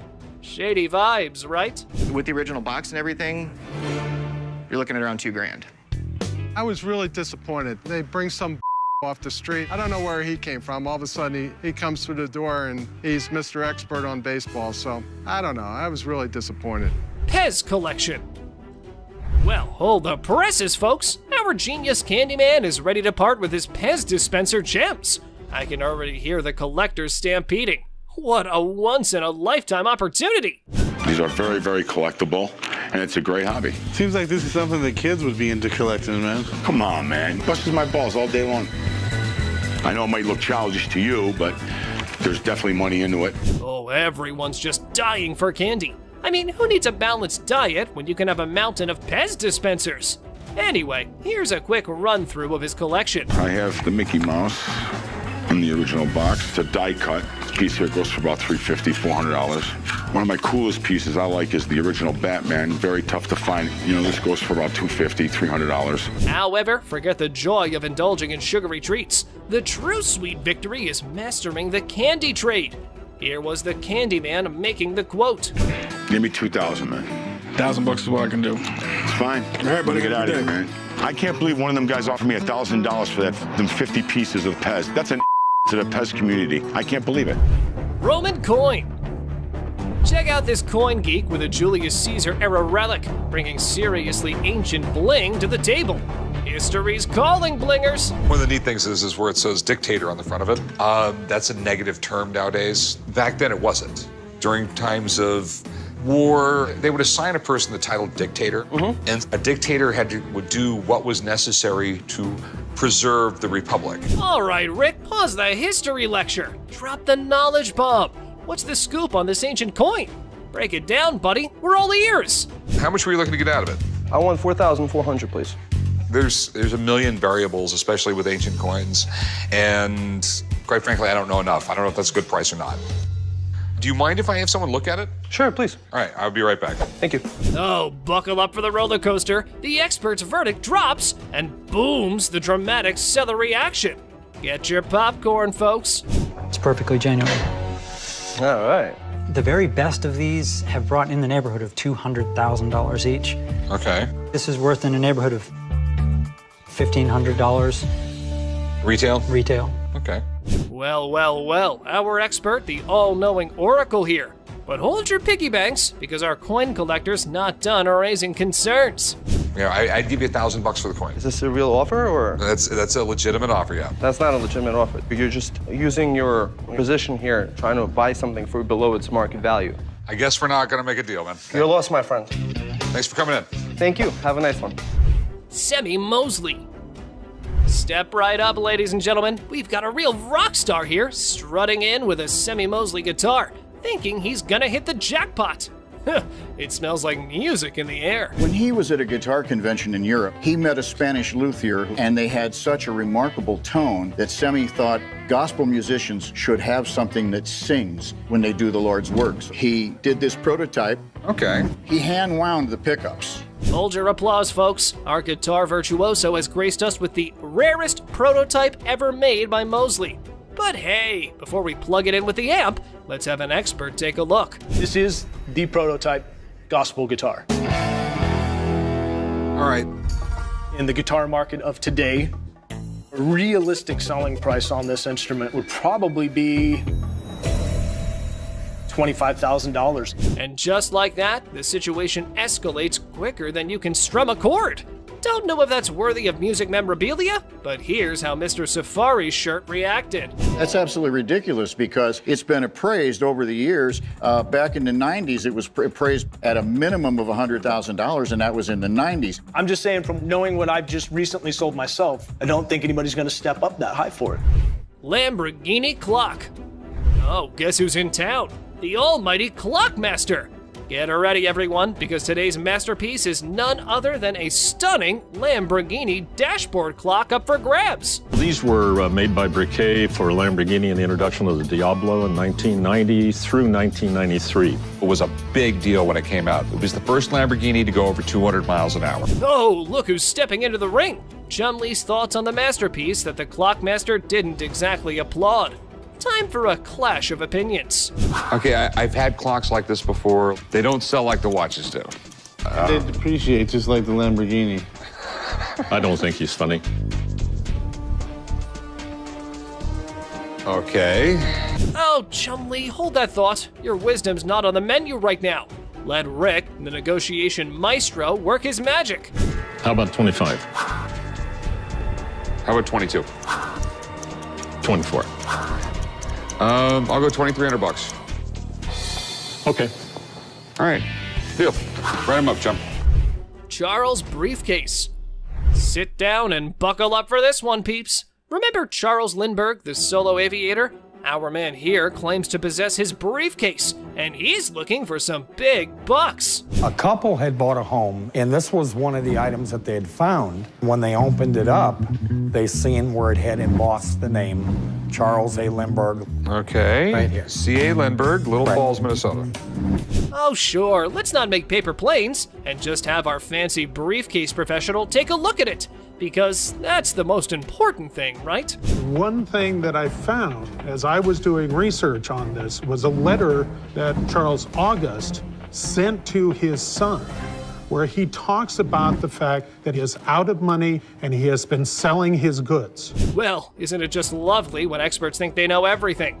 Our Lindbergh enthusiast has a different perspective and believes that their opinion is just as valid. I mean, try and do some more research, try to get some more documentation. That's all I can tell you. All right, will that change your mind? Depends on what you get, okay? All right, thank you very much. Have a nice day, man. All right. This did not belong to his father, and I will prove that when I come back. It's gonna cost a whole lot more. Led Zeppelin. Prepare your stairway to rock heaven. Cue the legendary Led Zeppelin. Our rock stars got an album signed by the Fab Four members. Because who needs stairs when you've got music magic? Hey, this is really amazing. Led Zeppelin is one of the greatest rock and roll bands of all time. Every one of their albums was in the top 10, and 6 of their albums were #1. Now, 4 signatures on an album, if this is real, I probably won't want to put it in the store. I want to bring it home. Hold up, rock enthusiasts. Let's not navigate this riff alone. Time to ring in the pros for some signature symphony guidance. Here's how that went. Based on everything I've seen, absolutely no doubt this is the real deal. Sweet. And what do you think it's worth? These things just really don't exist. But with that said, I put this value right at about $10,000 to $12,000. Whoops, that just triggered a button. But hey, Rick's unfazed by our shenanigans and smoothly sails on with the negotiation journey. My best price would be $17,500. This is history. Yeah, I mean, I'd go 8,500, but I'm sorry. You know, okay. I appreciate the offer. Golden State Warriors ring. Guess what? Cupid's been busy, and our Romeo's on the hunt for a championship ring to dazzle the lucky fiancé. Game on, love-struck champ. So what I did was I brought pictures of another 75 Golden State Warriors ring. Okay. And as far as the pictures are concerned, they match up. Yeah. It's perfect. Here's a Shakespearean plot twist. Romeo's seemingly out to give Rick a trigger. Come on, dude, you're facing a pawn shop titan. Let's see how this drama unfolds. It's not testing. That's because you have a really cheap tester. Do you have one of your own? Yeah, I have my own stuff over there. Yeah, I mean, if Mr. Romeo came in ready to take down the big G. But plot twist, the universe decides to serve him a slice of humble pie instead. Anyways, here's how things went on from that point. Any 11 grand, that's what I can do. That's your bottom line? Yeah, Okay. best price. Fair enough. I mean, I'm disappointed, but it's it's your property, you own it, and you got to do what's in your best interest. Right. So. All right, no problem, man. Yeah, thank you. Thanks for coming in. Halberds. Ah, behold the wannabe warrior, armed not with valor, but with a stash of classic weapons. Who needs battles when you can make quick money selling halberds? The modern quest. These axes are in amazing shape. If we can prove these are real, I know I can easily sell them to a military collector. So how much are you looking to get for these halberds? I need $7,500 each. $7,500 each, all right. Oh, perfect idea. Our financially savvy warrior needs an expert battle opinion on pricing halberds. Because, you know, conquering markets is totally like conquering kingdoms. The thing that really concerns me about this piece is that the steel is really flimsy. You know, you whack somebody wearing armor with this thing, it's liable to bend or break. I'll conclude that this is probably from the Victorian period and is what I call the decorator piece. Well, congrats on that masterclass. But hey, guess what? Corey's uncrushable optimism still has a glimmer of interest in our warrior's equipment. I mean, if I were to make you an offer, I'd make you an offer of around $1,500. Are you talking a piece? No, I'm talking total. No, I'm not interested at all. Well, if I were you, next time I'd buy one, I'd call Craig too. All right, appreciate it. All right, thank you. Bye. Gotta admit, that was seriously hilarious. What did Les have to lose? Nothing at all. But this guy, oh yeah, he got exactly what he deserved. The man just couldn't stop with the curses. So this dude walks in, right? And he brings in some equipment, no beating around the bush, and straight up expects a cool $100 for it. Can you believe that? Like, I'm trying to get at least $100 for it. $100,000? Yeah. I want to be able to sell it for. Well, the guy just flat out tells him that there's no way he can cough up $100. So the customer's disappointed. But hey, at least he's keeping his cool, right? So how much can you give me, man? $20? Well, we're clueless about what this dude's gonna pull off next. But hold up. Seth comes swooping in to handle the situation like a boss. Let's see how he tackles it. Sitting on the back, Do you know what it is? It don't matter how many you sitting on in the back. Because then I can't. Well, things are seriously heating up, and it's turning into a real mess. Seth tries to talk some sense into the guy, but he's just not cooperating. And instead, he's shouting like there's no tomorrow. Dollars for this. You paid $200 for that, I overheard? Yeah, I mean, Really, you paid $200. So Seth breaks it down for him, saying it's not even worth $100. But this dude is now causing a scene, making a big fuss that's grabbing everyone's attention, to be honest. I'm trying to get money for it. I've been waiting in this line for an hour. I need more than This guy seriously needs to calm down. He's dropping way too many curse words. And honestly, it's gonna be his one-way ticket out of the shop. That's when Les steps in to take charge. Let's see how that plays out. You gonna do old man? Who you calling old mother? Old man? No way, he actually said that? Like seriously, what the heck? This guy just keeps digging his own grave, making the situation even worse for himself. Brace yourself, because what he does next is gonna leave you absolutely stunned. Really, mother? I got this. I got it. You wanna give me more than what? Oh my god, seriously? Can you believe it?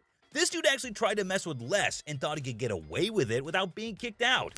That's some messed up behavior right there. Like, what on earth was he even thinking? Wait for an hour. Really? Me? You.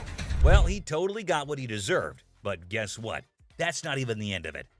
She's all sweet and ready to drop some cash. What could possibly go haywire, right? Now, this lady is seriously contemplating whether she should go for it or not. So, what's your take on it, guys? You think she'll end up taking it or not? Hold up. Is that for real? She whips out a gift card with all this confidence, and hey, is that some kind of new payment method now? Ashley looks totally baffled by this turn of events, that it's not a gift card, and she goes on to explain the situation. Talk about major agitation right off the bat. This lady is seriously caught off guard, and maybe just can't handle the fact that it's not a gift card. And props to Ashley for still trying to explain things calmly and patiently.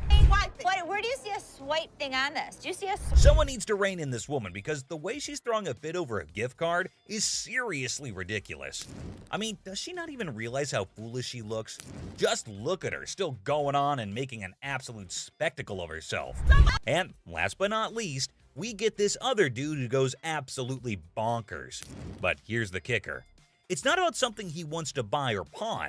Now, you might be wondering, what on earth set him off then? Well, keep watching to find out. Hey, how you doing? I'm here to buy an engagement ring. So, no kidding, this guy is actually here to buy an engagement ring. Whoa, that's some exciting news, isn't it? Les coolly presents a selection of engagement rings, and you'd think everything would go smoothly, right? Well, except for the blaring car horns outside, because of course, nothing can be too easy. Oh, damn. So that's the reason for all the honking? There's a massive truck just sitting smack in the middle of the parking lot. Now, take a wild guess. Whose truck do you think that might be? Come on, give it a shot. It's not rocket science. Semi-truck. and then it's white gold. That's me. Sir, can you... Ding, ding, ding. It's none other than this guy. So Les politely requests him to move his truck from there. And what do you think his response was? Find your place to park? Oh man, come on now. I'm in a hurry. I can't be moving my truck in this. Yikes, did he seriously say that? I mean, how do some people not have basic common sense? Did he genuinely think he was doing the right thing? Les is clearly not putting up with it, and you could totally see that. You don't have an option. You have to move your truck. I'll be more than happy to show you. Can you believe this guy had the nerve to straight up say no? Well, let me tell you, things are about to take a turn for the worse for him.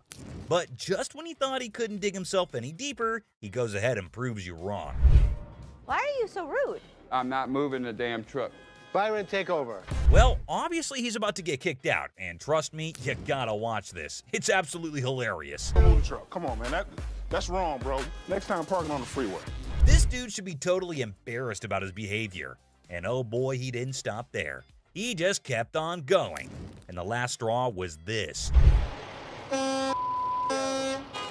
Move your truck! Well, that's all the craziness you get to see today, guys. It started when this old man walked into the Pawn Stars shop, carrying a semi-Mosley guitar, along with all the proper documentation. Little did he know what he was about to get himself into. And who do we have on the other side of the counter? None other than Rick Harrison himself, the proud owner of this legendary establishment. Let's see how this unfolds. Cool. I know a little bit about him. I know that he started off repairing guitars and then actually started making guitars. Rick wasted no time, man. He was all like, yo, spill the beans about that famous guitar. And the old man, who seemed to know everything about this valuable guitar, started sharing all the juicy deets. He had some seriously high expectations for the guitar, thinking it would rake in a crazy amount of cash. But hold up, let's not get ahead of ourselves just yet.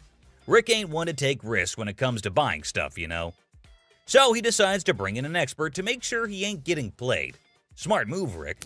It's always a good idea to get a second opinion, especially when there's big money involved.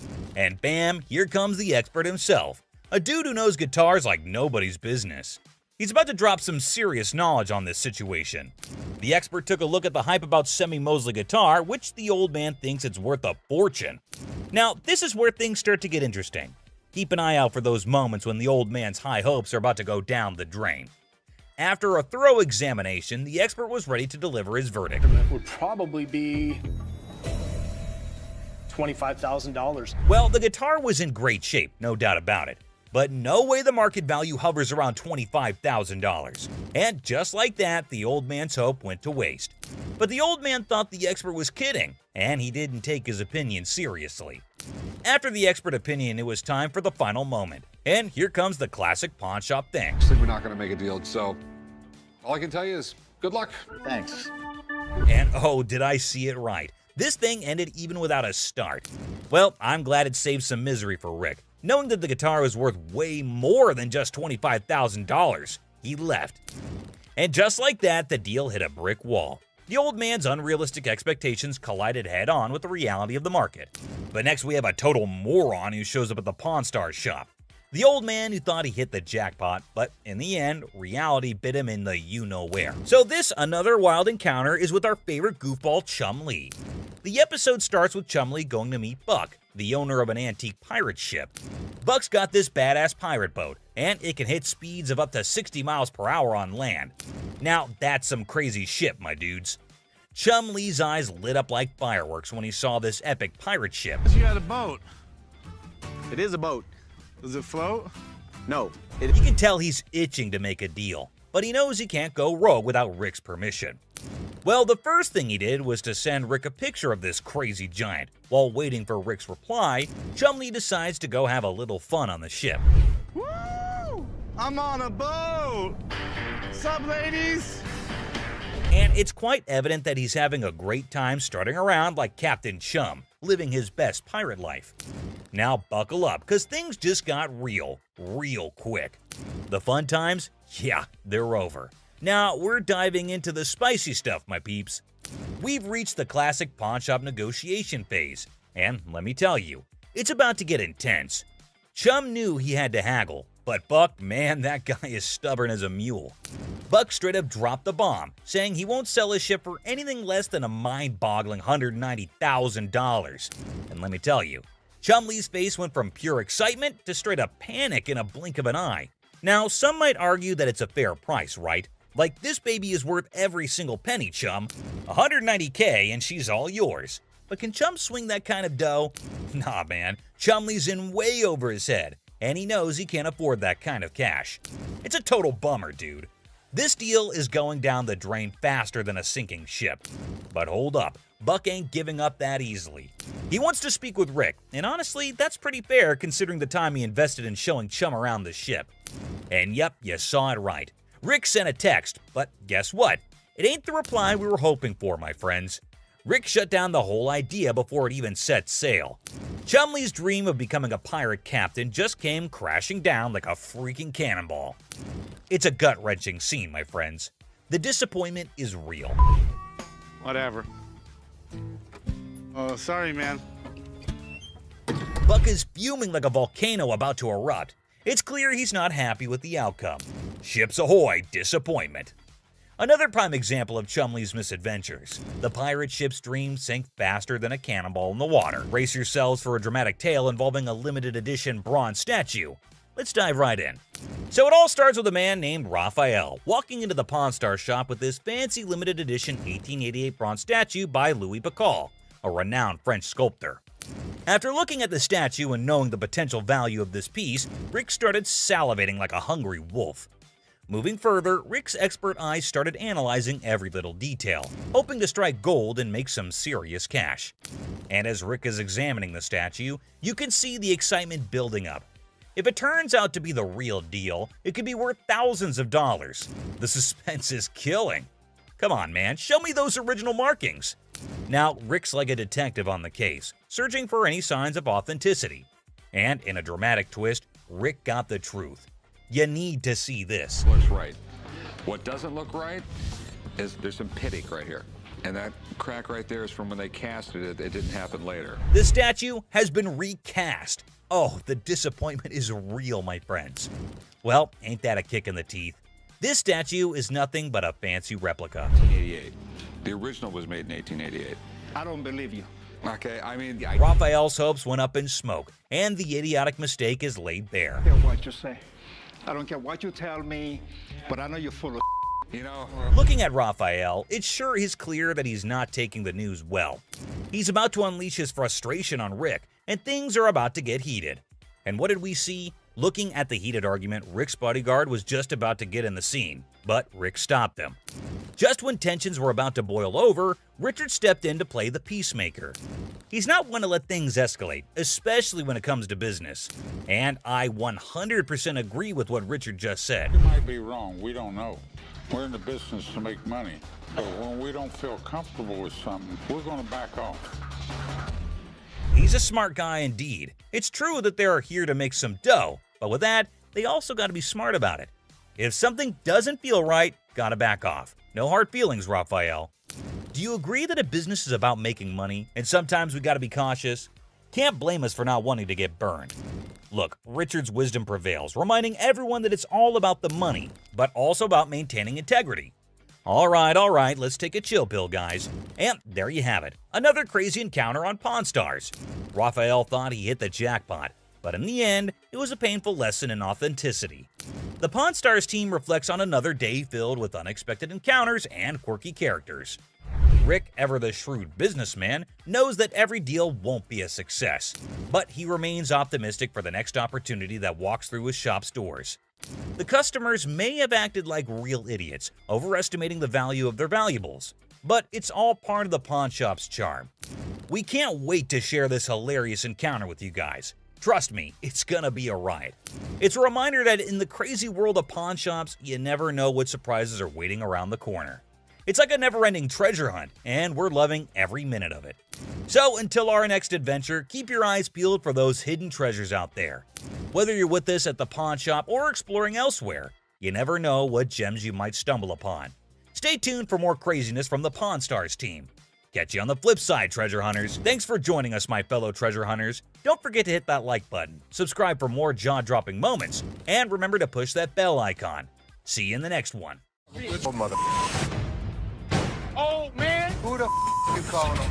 Really? You the ugliest two sisters I've ever seen in my life. Check out the wildest, most intense moments on Hardcore Pawn, where customers and staff bring the heat. And also get ready for some serious craziness at the pawn shop. This dude walks in, right, and he brings in some equipment, no beating around the bush, and straight up expects a cool $100 for it.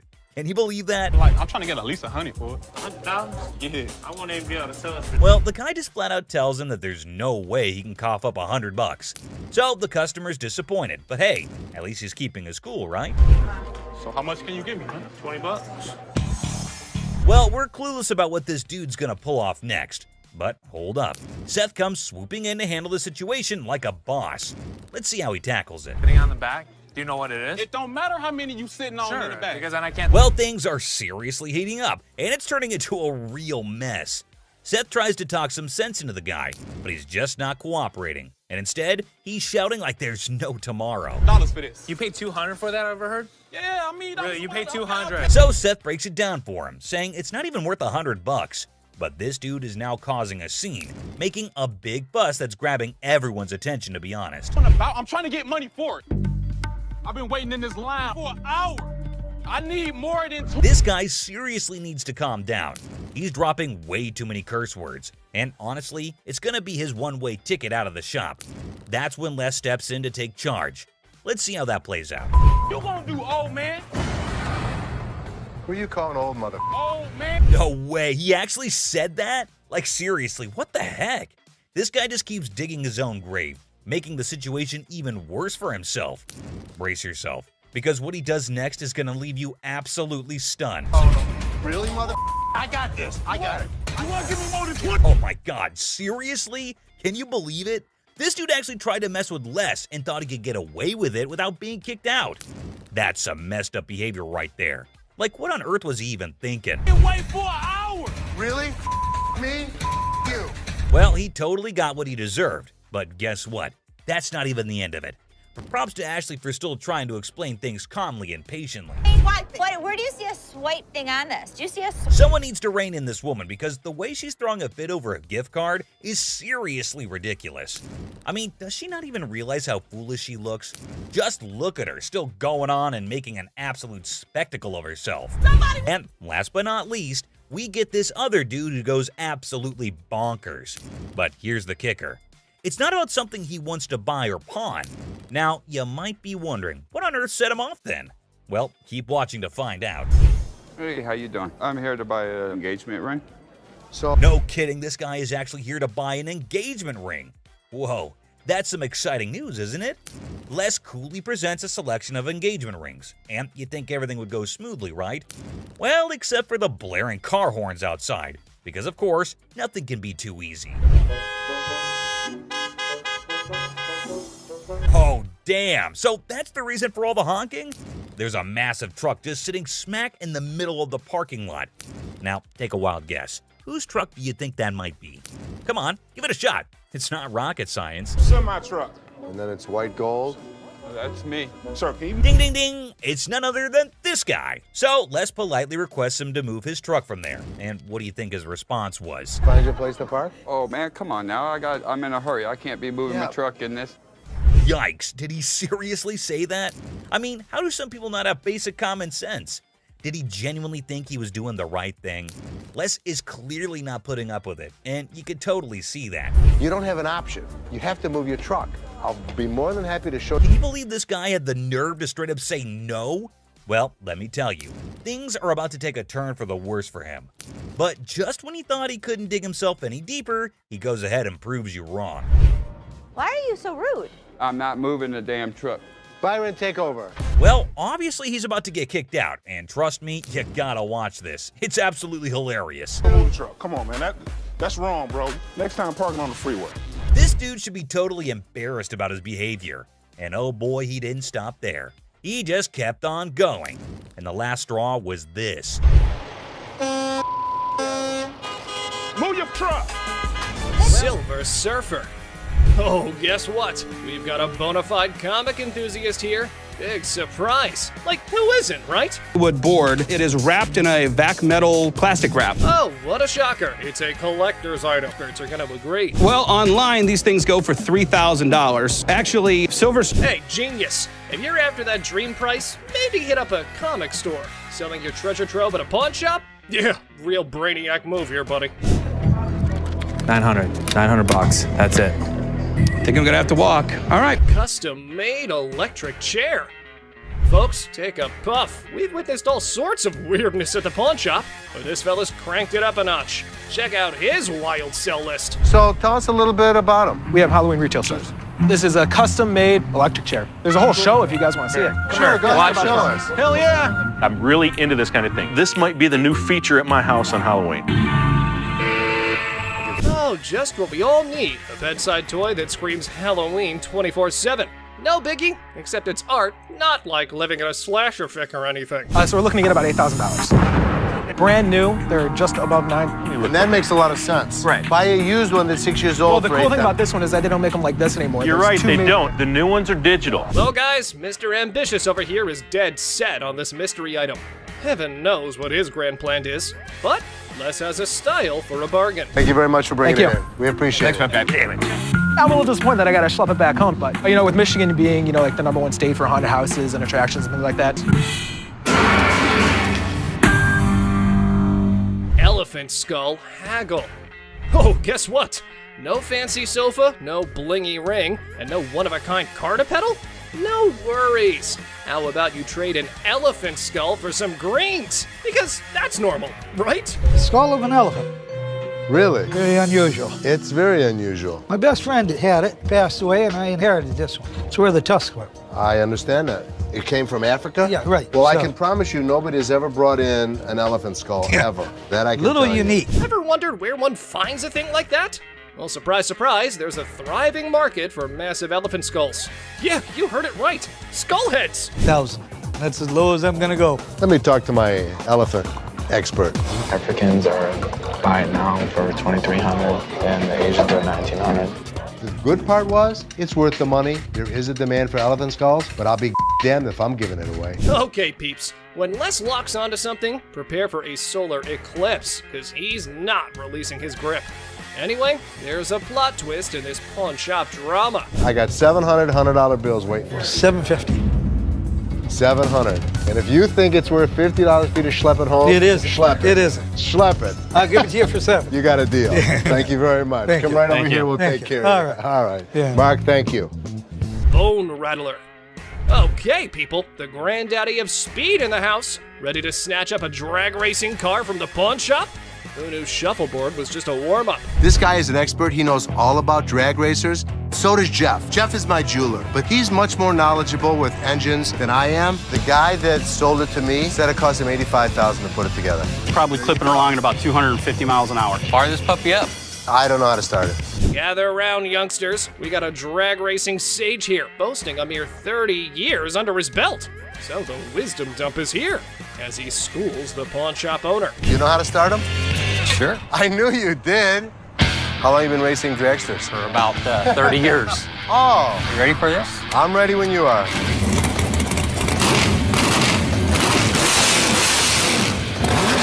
All right, Mr. Been There, Done That. Let's see if your drag racing tales can seal this deal or take a nosedive. Now, coming straight to the negotiation. 20 grand.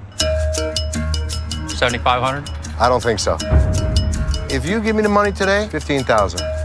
I'll throw the skeletons in for free. We have a deal for 15,000? I guess so. Thank you very much. Have a good Enjoy day. your new car. Mechanical Bull. Ah, the good old days of Wild West bull riding and rugged cowboys. Some dude missed the memo that it's not exactly the trendiest scene nowadays.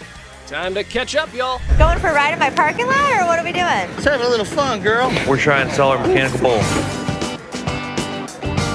Why do you have it?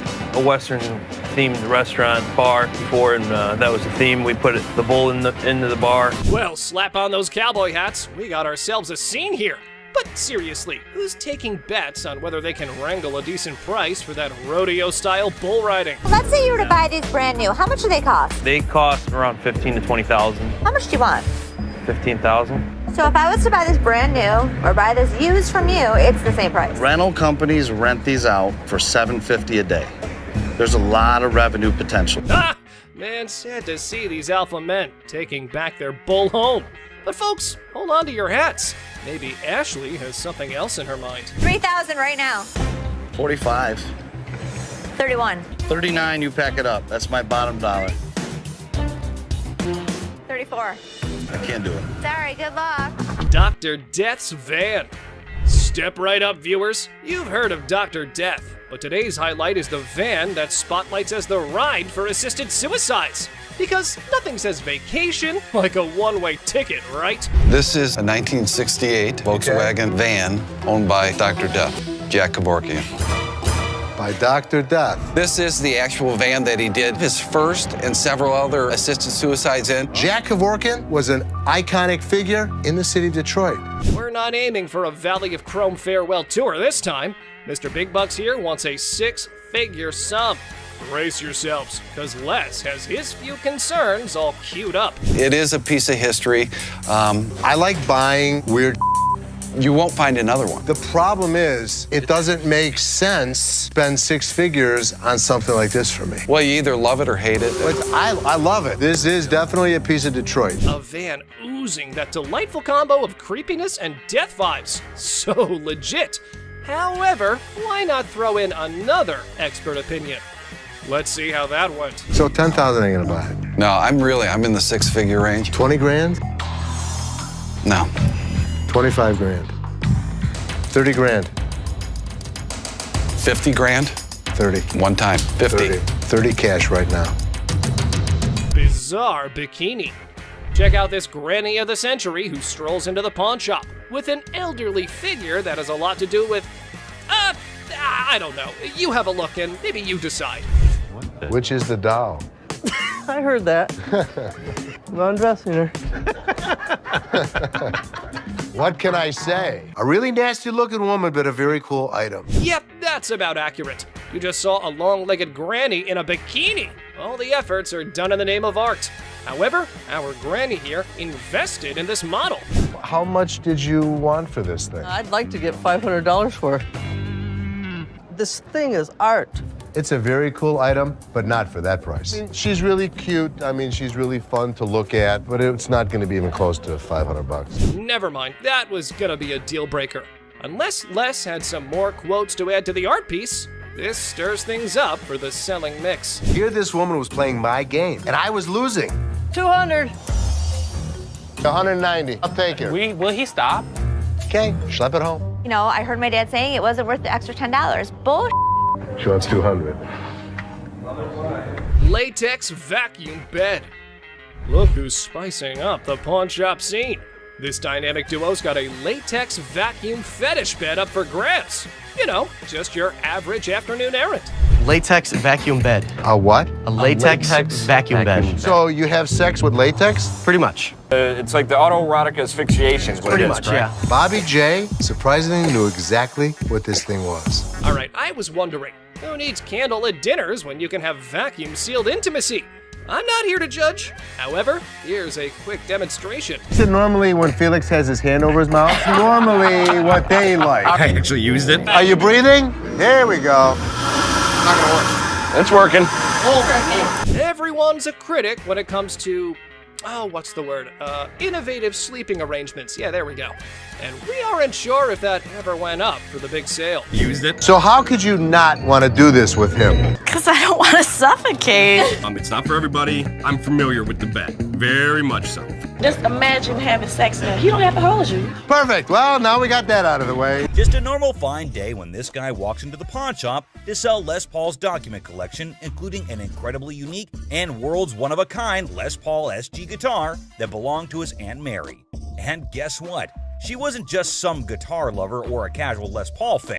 Les Paul is practically a legend in the music world. He's known for creating the Log, which was one of the earliest electric guitars, and he held patents for various innovations in pickups, amplifiers, and pretty much everything related to electric guitars. In the 1950s, Les Paul and Mary Ford topped the charts with over a dozen #1 hits and sold millions upon millions of records. No doubt the pawn shop literally hit the jackpot with this collection. You might be wondering why someone would sell such a rare item. Unfortunately, it's because Mary's nephew had some debts to pay off. So the seller is hoping to get $250,000 for this collection. The big question is it really worth that much? And is it still in good enough condition to fetch a high price? Let's find out. Rick Harrison calls for Drew, the expert from Authentic Autographs Unlimited. And can you believe it was his first time dropping that much dough on a guitar? Insane, right? But someone in the comments section went all out and said that those papers would fetch a whopping $190,000 if Joe Bonamassa got his hands on them. Another user totally agreed with him and even said that if this guitar showed up in the right magazine, some millionaire rock star would easily drop at least $200,000 for it. But here's the main part. Did the pawn shop actually make any profit? Hell yeah, they did. Once the show aired, they wasted no time and threw that bad boy up on eBay. And guess what? They scored a whopping $110,000 for it. They ended up making a cool $20,000 profit, guys. Now that's what I call a successful hustle. Next up, we have a customer who came in trying to sell a sword that was supposedly forged by the famous Yasutsugu family, known for making weapons for badass samurais back in the day. But here's the twist. The seller looked familiar to Corey. It turned out that he had been there before to sell a trophy. You'll be thinking what kind of trophy it must be. Maybe some ancient artifact or something, right? But nope, it was actually a Grammy Award. Yes, all in excitement, Rick bought it. But later he found out that it was not allowed to be sold. Oops, I can see a great loss there. Because of that now, they had to be extra careful before dealing with this sword. They weren't sure if it was a legit samurai sword or just some ninja knockoff. The seller is a lawyer and claimed he had received the sword as payment for his legal work. Pretty cool, huh? Some users are even cracking jokes about why the guy was so willing to sell such a masterpiece. One such comment was he must have been scared of his wife's anger, whose eyes are always fixated on that sword. And if she ever gets her hands on it, she's ready to knock him off. Talk about a dangerous situation. Another user said he got robbed? Well, we have to wait to see the actual plot. Taking the lawyer's word for it, Corey decided to take the risk, and then he went ahead with the purchase, even without having an expert to check its authenticity. I mean, let's be real, that was pretty foolish, right? I mean, who was going to check if the thing was actually legit or not? So they asked the seller how much he wanted for it, and he said $5,000. The buyers were skeptical about its condition and started throwing offers as low as $800. That's a crazy drop. But the seller fought back, saying every bit of that sword is worth the full $5,000. If you're gonna hold my feet to the fire and make me pay as much as I can, it's gonna be $1,500. I'll come down to 2,000. I've got 5 of them right there. The shop wasn't ready to pay that much without knowing more about it, so Corey went up to $1,200. He was trying to get the best deal he could, but the seller didn't budge. They went back and forth until finally the seller settled for Corey's offer of $1,500 just to get Rick off his back for that Grammy thing.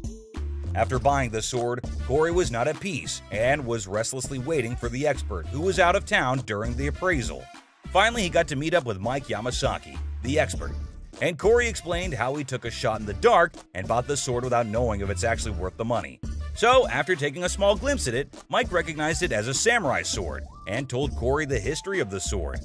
He stated that after World War II, around 3 million Japanese swords were taken out of Japan by the occupying forces. In those days, the Japanese warriors, also known as samurai, were skilled professional fighters, and the samurai sword was like their badge of honor. If you didn't have one, no way you could call yourself a samurai, man. Then Mike decided to inspect the sword and took a closer look at it. This is the proper way to take apart a Japanese sword.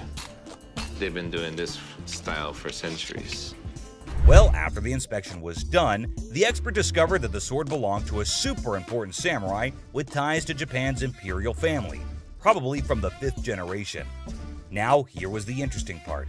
The Yasutsugu family only worked for high-level samurai, and their signature mark, like a logo, was detailed on the handle. It's the family crest of the Tokugawa family, who ruled Japan for a couple of centuries. And if anyone tried using it without permission, they'd end up losing their heads, along with their whole damn family. Scary, right? Well, it seemed that the sword had some serious historical value. Now, the big question is, how much is it worth in today's time? After considering the condition, the expert estimated that it can be restored for around $3,000. But here's the exciting part.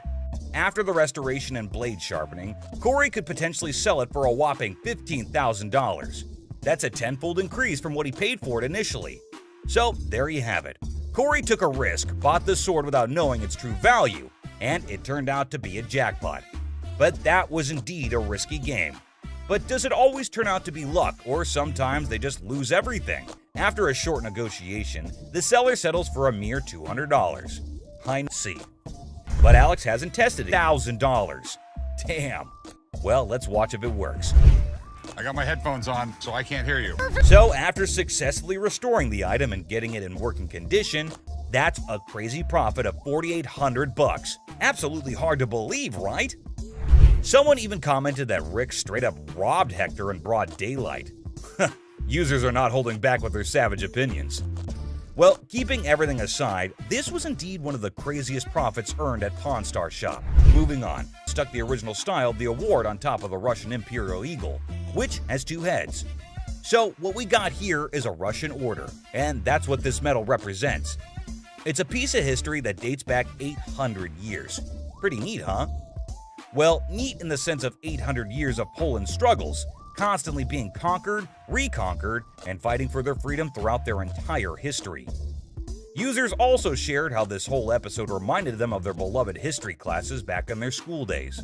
It brought back memories of learning about the triumphs, tragedies, dramas, and even the occasional humor that filled those lessons. With the background story out of the way, Rick finally gets down to the burning question. What's the damn thing worth? Because obviously he bought it without knowing its worth. My $6,000. I can sense the tension all over his body.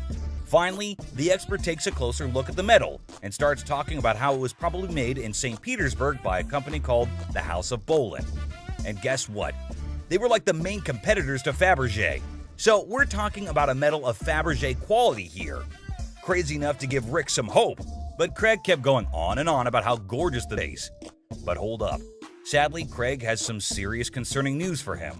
Apparently, the market for this specific metal is pretty thin, meaning there's not much chance for Rick to sell it easily. Talk about a check he can't cash. But hey, Craig's always got a solution up his sleeve. So he got in contact with a guy in Germany who has a box for this metal, has the ribbon for it, and even the breast star.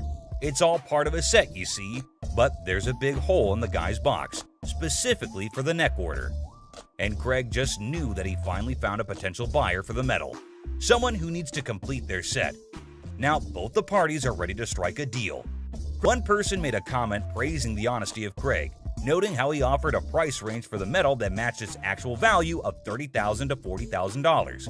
Despite knowing that Rick had only paid $6,000 for it, Craig could have easily offered a lower price, like $12,000, and made a huge profit.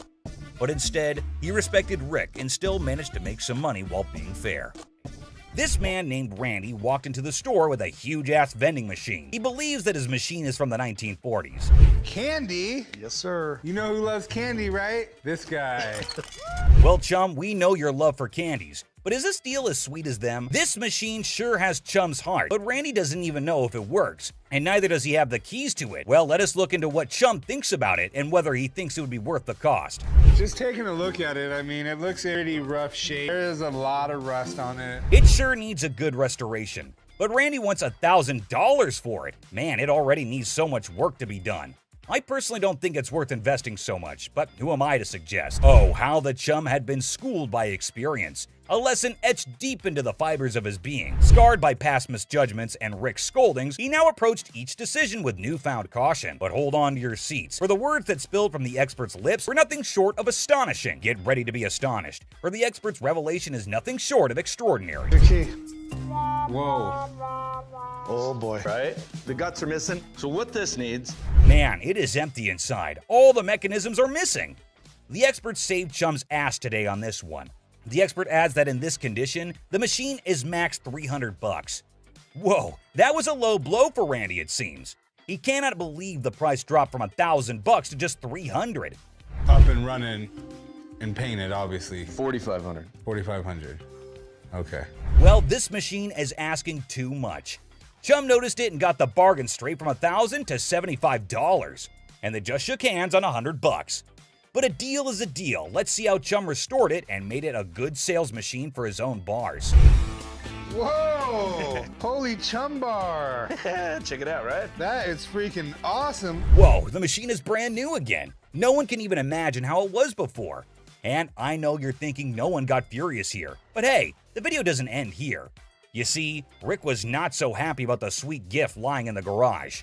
Why are your candy bars in it? That's the gift it keeps on giving, Rick. That thing, you can sell it for $6,500 today. Dollars off it every day for the rest of its life. Rick's fury reaches its boiling point as he directs his anger toward Chum. With intense frustration in his voice, he makes it clear that he's had enough. In a sharp and cutting tone, Rick declares that if anyone wants to get their hands on Chum's chocolate bar, they can simply take a stroll across the parking lot and purchase it directly from the store. No more concessions or accommodations. The message is clear. Rick has drawn a line in the sand, leaving Chum to face the consequences of his actions. It's a harsh ultimatum that hangs heavily in the air, leaving Chum to contemplate the future of their strained relationship. Will Chum take the opportunity to make amends, or will the rift between them widen further? Only time will tell how this explosive situation will unfold. Ah, the timeless dance of irritation between Chum and Rick, an intricate routine that never fails to provoke a symphony of exasperation. As a well-worn melody played on a perpetual loop, Chum's knack for pushing Rick's buttons has become a legendary saga of vexation and amusement. With each encounter, their interactions tread the line between exasperated sighs and affectionate eye rolls, a delicate balance that keeps the audience captivated. The sparks of frustration fly freely, igniting a wild dynamic that has become an integral part of the show's charm. So, dear observer, prepare yourself for yet another chapter in the saga of Chum and Rick's fierce relationship.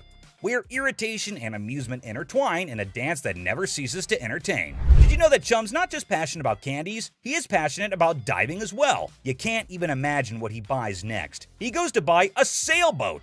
Yes, you heard it right. A full sailboat. Rick was unhappy about the candy machine. You can't even imagine how he's gonna react to this deal. Give you that.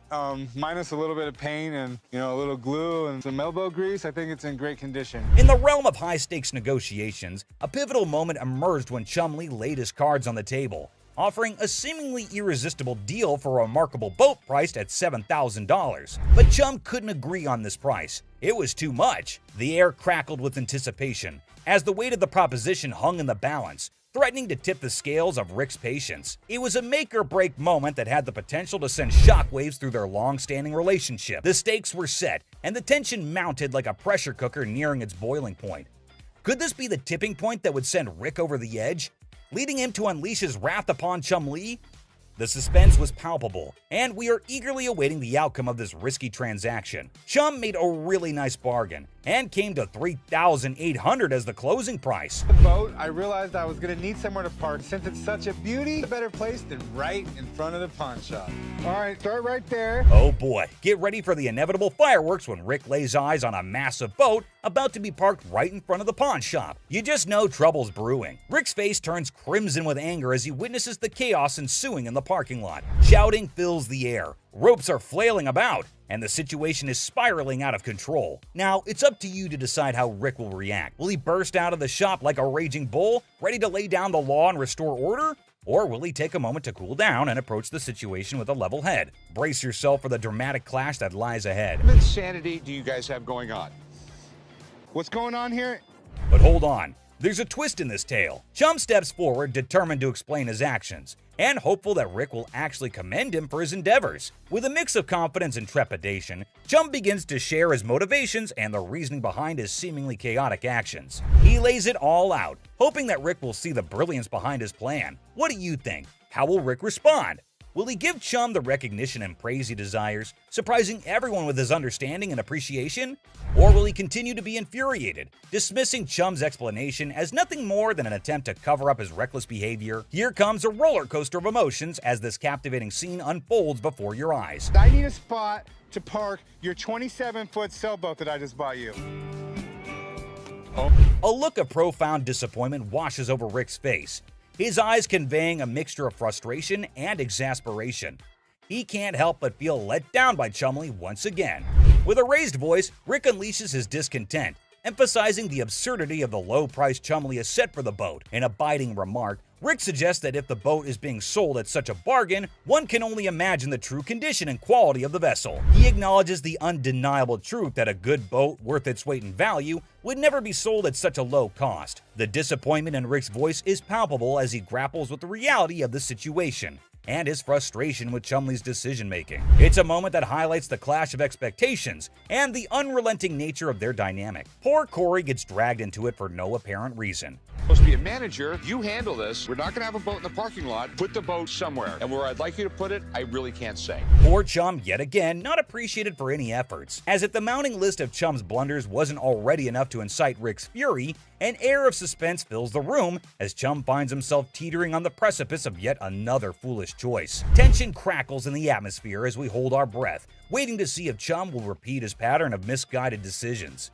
The weight of anticipation hangs heavy, like a dark cloud looming overhead. In the midst of this suspenseful moment, Rick's anger simmers beneath the surface, ready to erupt like a volcano. The stakes are high, and the consequences of Chum's potential misstep could be dire. Prepare to have your mind blown. Have you ever heard of a street-legal pirate ship? No worries if you haven't, because it was a revelation for me too. Picture this: a captivating vessel that sails through the streets instead of the high seas. This audacious individual is actually selling a pirate ship that doesn't navigate water, but instead driven around during parades and events. The sheer novelty of this concept is enough to make your jaw drop. Can you imagine the spectacle of a fully decked-out pirate ship roaming the streets, spreading swashbuckling cheer and captivating onlookers? It's an unconventional twist on the nautical adventure, where imagination takes flight on wheels instead of waves. A fascinating change that challenges traditional boundaries and sparks the imaginations of all who encounter it. For a ship, you can actually drive 60 miles an hour on the highway. This is awesome. In a moment of anticipation, Chum captures a picture of the pirate ship and eagerly sends it to Rick, seeking his seal of approval. It's no secret that Chumlee's heart is set on acquiring this extraordinary vessel. However, Rick's response reveals a familiar pattern. He doesn't always share Chum's level of enthusiasm. Despite Chumlee's unwavering excitement, Rick's support wavers, casting a shadow of doubt over Chum's aspirations. Nevertheless, amidst the uncertainty, Chumlee embarks on an unforgettable adventure on the ship, immersing himself in a world of whimsy and joy. The pirate ship becomes a catalyst for moments of pure bliss as Chumlee discovers a sense of freedom and exhilaration that he has never experienced before. It's a testament to the power of chasing dreams, even in the face of skepticism. Join Chumlee as he embraces the sheer thrill of sailing on that ship, creating memories that will last a lifetime. If I can make a deal, Rick will think I'm the man. As the wind tousled Chumlee's hair and the weather played its part, a symphony of elements converged to enhance his adoration for the float even further. Each gust of wind whispered its approval as if urging him to embrace the exhilaration that danced in the air. The perfect weather conditions seemed to align, creating an enchanting atmosphere that heightened his connection with the pirate ship. With every passing moment, Chumlee's affection for the vessel grew as if it were infused with magical essence. In the midst of it all, Chumlee savored the joy and freedom that enveloped him, cherishing the sensation of pure bliss as he sailed through the streets on the ship that had captured his heart. As Chumlee eagerly awaits Rick's response, hoping for validation and support, his heart sinks when he reads the crushing words that appear on his screen. Rick's text delivers a blow that pierces Chumlee's enthusiasm, leaving his spirit wounded and his dreams deflated. The message, like a dagger to the heart, shatters the joy and optimism Chumlee had been clinging to. The heartbreaking reality sets in as he realizes that Rick's words don't align with his own deep-rooted passion for the pirate ship. It's a moment of profound disappointment as Chumlee grapples with the stark contrast between his own excitement and Rick's lack of endorsement. Emotions swirl within him, hurt, confusion, and a tinge of resentment. I'm sure he's not going to buy it. He doesn't have any money on him. But he's an idiot.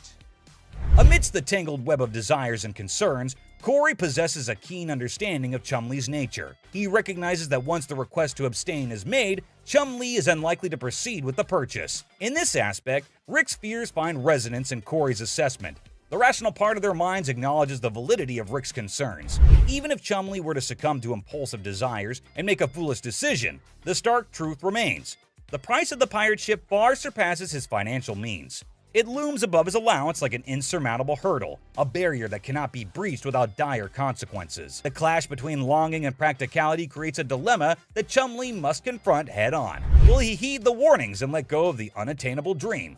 Or will he risk it all in pursuit of his heart's desire? The outcome hangs precariously in the balance, as Chumlee grapples with the weight of responsibility and the allure of the forbidden.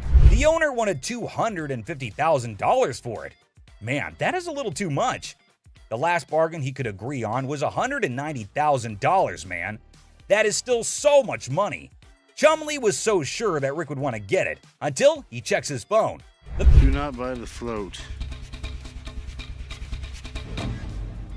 That was Rick, my boss.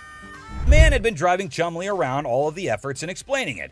And all for what, man? Just to get rejected on a text message? Whatever. Oh, sorry, man.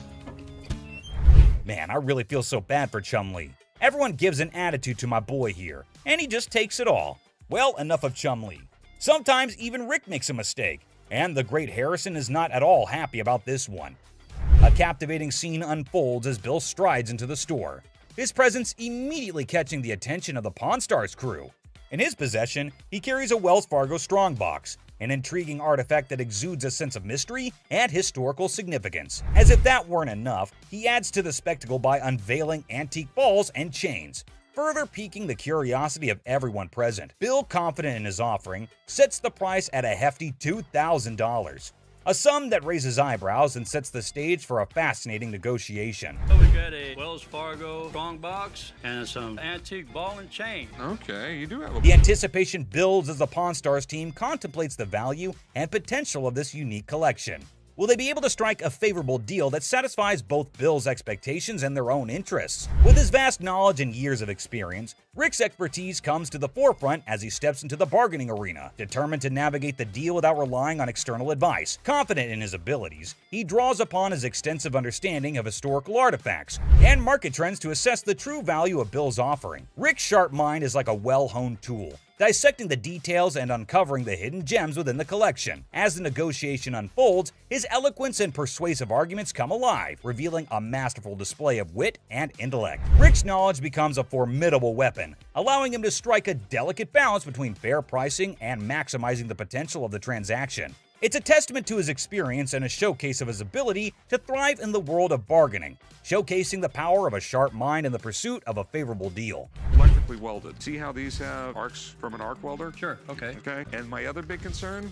As Rick utters the phrase "other concern," a flicker of suspicion dances in his eyes, indicating that there may be more at play than just the handcuffs. His discerning gaze scrutinizes the items within the Wells Fargo strongbox, sensing something amiss. What could it be? A forged antique? A replica masquerading as a genuine artifact? The anticipation mounts, and the negotiation takes an unexpected turn as Rick dives deeper into his investigation. Determined to unveil the secrets concealed within the box, Rick further adds that the box might actually be real, but the stuff in it is absolutely not, so that made him a little concerned about it, to which the man explains that the stuff was not in the box. He just kept it all in there. You always see a Wells Fargo strongbox and an old Hollywood Western, so this will definitely get a lot of interest from collectors. The bargain started at $1,200, but hey, we know Rick.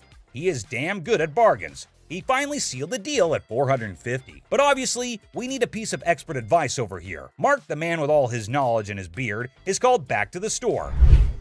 Have you already bought this? That sounds bad. Mark further tells Rick the bad news. It was a complete fake. Damn it, Rick. Looks like Harrisons get pissed off on this show. But hey, another day, another lesson to be learned, right? Kicking off with this episode, which is sure to give you quite a jolt. Hey, how's it going? The episode just starts with a casual conversation between Rick and an old man. But look what he's got. Yes, my friends, you just laid eyes on an 1884 Colt that was used in the Wyoming Range War, also known as the Johnson County War. Goes with it. There's nothing like a good book after a good shooting. That's what I always say. And not to forget the book that comes with it. I mean, you gotta keep the rare flock together.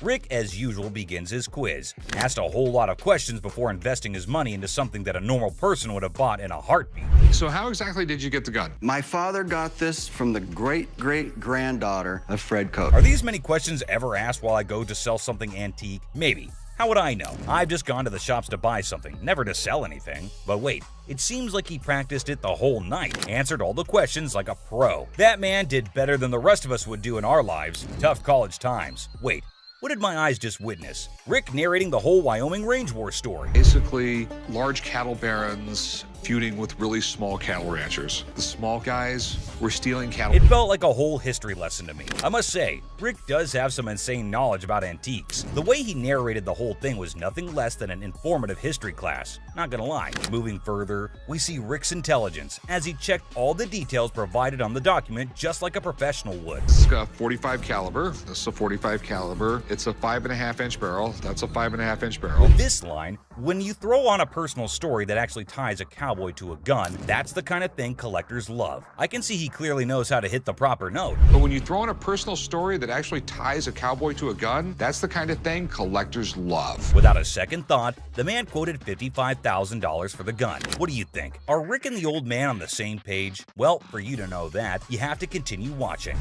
I'd like $55,000. $55,000? And obviously, before getting such a huge amount out of his pocket, he wanted a second opinion on the matter, for which he called an expert. Get someone down here, he'll tell me if it actually belonged to this guy. To be honest, I really don't get it. How can one identify if it's original or fake by just looking at some words written on a piece of paper? Anyway, who am I to say anything? What we have here, it's really hard to make that connection. Some facts were served right there. Like clearly, who else if not Rick would know more than for how much something like that goes in his shop. And you know, Pawn Stars is all about who bargains best to make the most profit. So let's see who gets to cut the cake tonight. And just when he thought things couldn't get crazier, Rick dropped the price and set his bet to $1,500 bucks. And all that effort went to waste right in front of your eyes. Yeah, I'm just not gonna be able to do that. I think maybe I'll see if I can maybe get some more provenance. That was pretty obvious. No one would want to sell an antique for this measly amount of money. Definitely not a very profitable deal. And with that deal went flying Rick out of Rick's hands. But in this next episode, this person walks in with a really interesting gun. But how interesting? You're about to find out. Yeah, it's like something James Bond would wear. Yeah, right. You just saw that, huh? But that's not out of a James Bond movie. That thing is as real as it gets. What can I help you with? I'm here to sell my ring pistol today. Well, you know how a gun never stays in the shop for long, be it whatever shape or size. But this thing is something I've never seen or even heard of before. Have you ever seen a pistol ring? Boy, you're looking at it right now. This is something definitely worthy of adding to the antique collection list. Come on, you have to agree with me. Everything about this pistol ring is antique, from loading it to the trigger to its hammer. This thing is a killer. Literally. You know what? If I ever went undercover on a mission, I would definitely carry this cute little devil. James Bond, we just found your vibe. And I know Rick would agree with me too. Yeah, that man seems very particular about the price he's going to ask for that dangerous ring. I'm looking to get $9,000. I'll use it to buy some of the things I collect more often. I personally would wear that ring everywhere. It's an all-in-one combo, kind of a hidden treasure who can double up like your personal bodyguard. It's unreal how cool this thing is. But hey, did Rick just contradict me? Wear them just for fashion. Damn. Rick has got a good sense of humor, not gonna lie. Seriously, getting hit by that mini pistol ring would definitely hurt your ego hard, man. It's also seriously a gun. I mean, it would really hurt getting shot with this thing. And oh, I kid you not when I say that the man clearly did his homework right. He literally asked for $9 grand in the blink of an eye. I mean, that piece truly is a showstopper. But that expensive? Damn. A $9 grand. They're pretty rare. So what happened is that the deal took an intense turn, and Rick, being the smartest in this show, had to prove it. So before finalizing the deal, he wanted a bit of expert advice. I mean, that's always better than regretting later, right? So let's see what the expert had to say about this antique pistol ring. The European gunsmiths, they were making all kinds of little weird things. This is the Imperial Protector. Basically, looks like this tiny mean machine has taken down quite a few people in the past. So it must cost a bomb. But let's hear it from the expert himself. For $11,500. Okay. Thanks, Tony. I really appreciate it. Whoa, I never expected that. $11.5K? That's crazy. And just look at the size of that thing. That thing is golden for sure. But as you know, Rick plays by his own rules. And I'm curious to know what he has to offer. I'll give you $3,000 for it. No, can't do it. Okay, so Rick is trying to settle the deal for $3 grand. But bro, that's like not even half the price the seller asked. Do you think the man will accept the offer? For someone who knew a great deal about the pistol ring, I don't think this man is gonna budge. But Rick wasn't ready to give up or give in as yet. So do you think they'd both settle on the same grounds? Who do you think is gonna win this round? Well, let me put your anxiety to rest. For here comes the moment you're waiting for. As amazing as this thing is, I'm sorry, I just can't do it. And just like that, Rick missed the chance and saw the extraordinary collector's pride walk right out of his door. But what happened in this next episode is even crazier. Working with an instrument maker and got really, really interested with the harmonica. You know how music instruments can be great collectibles. In which case, what do you think about an ancient instrument that has an emotional connection to it? Does it help double up the price? Well, I don't know about you, but I have never seen a shining gold M Hohner harmonica. We've all played a harmonica once in our lives. Right, we have. And we thought we were good at it. So for those of you who don't know who Matthias Hohner is, here's a quick history lesson for you. Hohner was a trained watchmaker born in Germany. And his company, Math Hohner AG, is the oldest and largest producer of harmonicas in the world. If you want to know more about this masterpiece, here's Rick for you. So apparently the watchmaker was so blown away by the piece that this is what happened. So he saw the writing on the wall, but he was also working with an instrument maker and got really, really interested with the harmonica. Rick's knowledge never fails to amaze me. There's no question that he is a master of his job, and his trade skills are even better. But is this going to be a jackpot or a lost cause? Before Rick states his price, he found a problem with the musical piece. We get in the ballpark. Okay, all right. It's plastic, and it's not in the greatest shape. I don't know, it's not too bad a shape. The cardboard's coming off. Oh no. that's going to majorly affect the price of this beautiful piece right here. So while the seller was holding on to a grand $500, what Rick pitched was unbelievable. Here's 75 bucks for it. 75 bucks. Wow. I would feel humiliated if I was that harmonica right now. I mean, come on, man, it's not that bad. But what can I say? Rick knows better. And the seller wasn't ready to back up, and even had a genuine reason for it. $1 to fill my truck up with gas right now. I can't take 75. I find the man reasonable. The least you can do is compensate his gas. But as you know, there are no emotions involved in business. Rick's not taken aback by anything, and sticks with his price, but he failed to grab the deal. I think he wouldn't mind much though, because the harmonica was plastic, and it was also peeling off in some places. So sadly, the seller needed to go back home with the broken instrument, and he couldn't even make enough money for gas anyway. Next up, we got this interesting thing that you'd never expect at a pawn shop. The guy just pulled in the parking lot with a boat he wants to sell. So Chum and I... Yes, it's a freaking boat! What you're looking at is a 1958 Sea Flight Glastron, and this is no common sight, y'all. Rick and Chum came to take a look at the huge and fascinating boat, and it looks like they already like what they're looking at. 57 Chevy, didn't they? Sure did. Is it a convertible? And how could something start without Chumley's irrelevant questions, right? Like always, he was more worried about the boat being convertible or not. Well, Chum, you definitely cannot expect everything to be fancy, okay? Despite that, I can't help but love Chumley's confidence. Meanwhile, the seller has made up his mind to demand a hefty $10,500 for the boat. Let's hope he can make just as much from the master of negotiation. And this time, the item in question was a timeless beauty, created in 1958, standing tall, defying the effects of time. Whoever maintained it surely did it with the utmost care and dedication. Great work right there, but I think someone is already getting busy coming up with the numbers. It looks just like the 57 Chevy I got for the old man's birthday. It's definitely tempting because Rick's already deciding how he was going to pitch this look-alike a 57 Chevy. this Glastron boat is awesome, but boats are tough to sell, so it has to be a home. Like he already said, boats are money pits. I mean, nobody would want to keep this huge boat in their homes as an antique. Quite rare, as the word suggests itself. But this seller is definitely giving Rick tough competition. With all that USP knowledge he was throwing about, he came in here ready to face the pawnbroking world. Do you know why? Because it was a little 17-foot boat. No, because it was fiberglass. No more wood boats. Wood boats were moving out. But what happened next was totally unexpected. 10-5.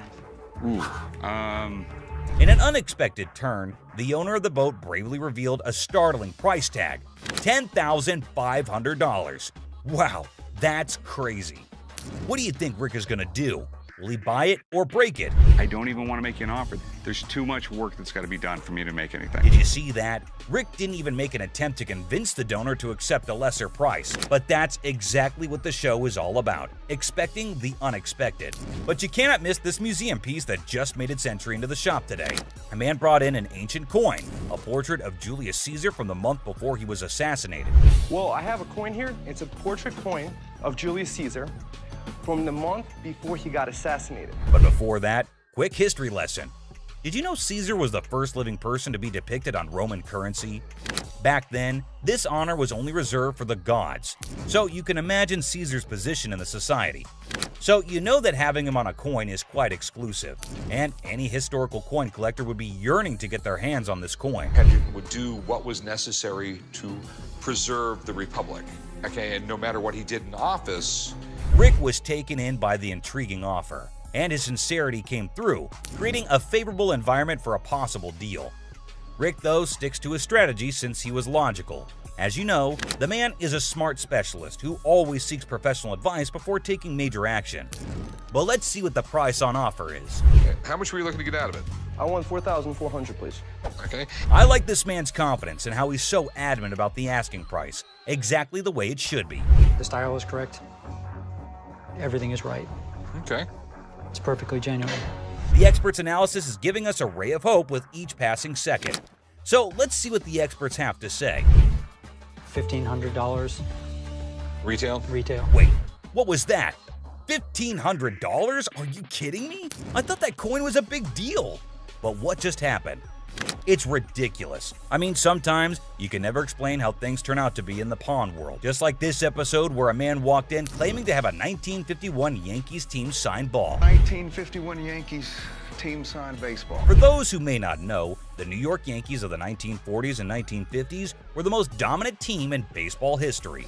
They won 10 World Series titles only between 1947 and 1962, including their 5 consecutive World Series victories from the 1949 to 1953 season. However, things have now taken a turn, and the glory remains in history. Coming back to the item in concern, the seller also claimed that the ball had the signatures of around 22 to 23 Yankee players from around that time, and out of all of them, it had the signatures of Joe DiMaggio and Mickey Mantle. At about 22, 23 signatures on The year 1951 holds a special place in baseball history, as it was Joe DiMaggio's final season and Mickey Mantle's first. Also, Yankees won their 14th World Series that year.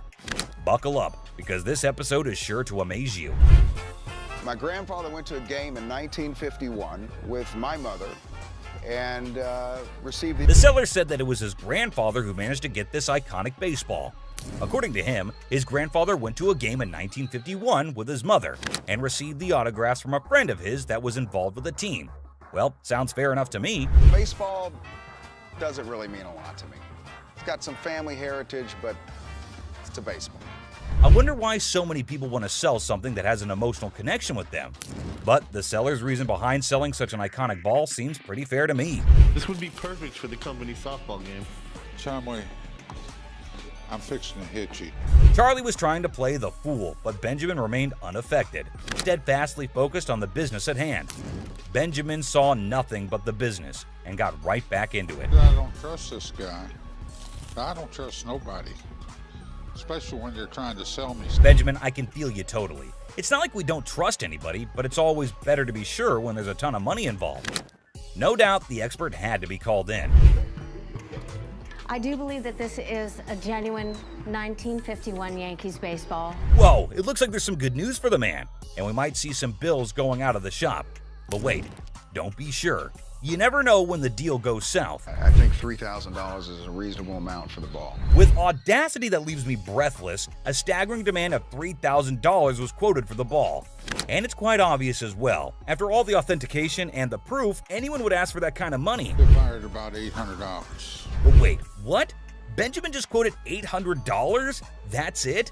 No one would sell it for that much, Benjamin. But he was in this business before most of us, and I assume he'd know better. So these were some of the times deals got out of hand on Pawn Stars. So which one of these intrigued you the most? Let us know in the comments down below. And don't forget to subscribe for more such videos. And I'll see you in the next one. Until next time, guys. Take it off. Take it easy, Seth, please. Take it easy. What are you doing? Seth! Ashley has pushed Seth too far. Something's gotta change. Hang on, cowboy.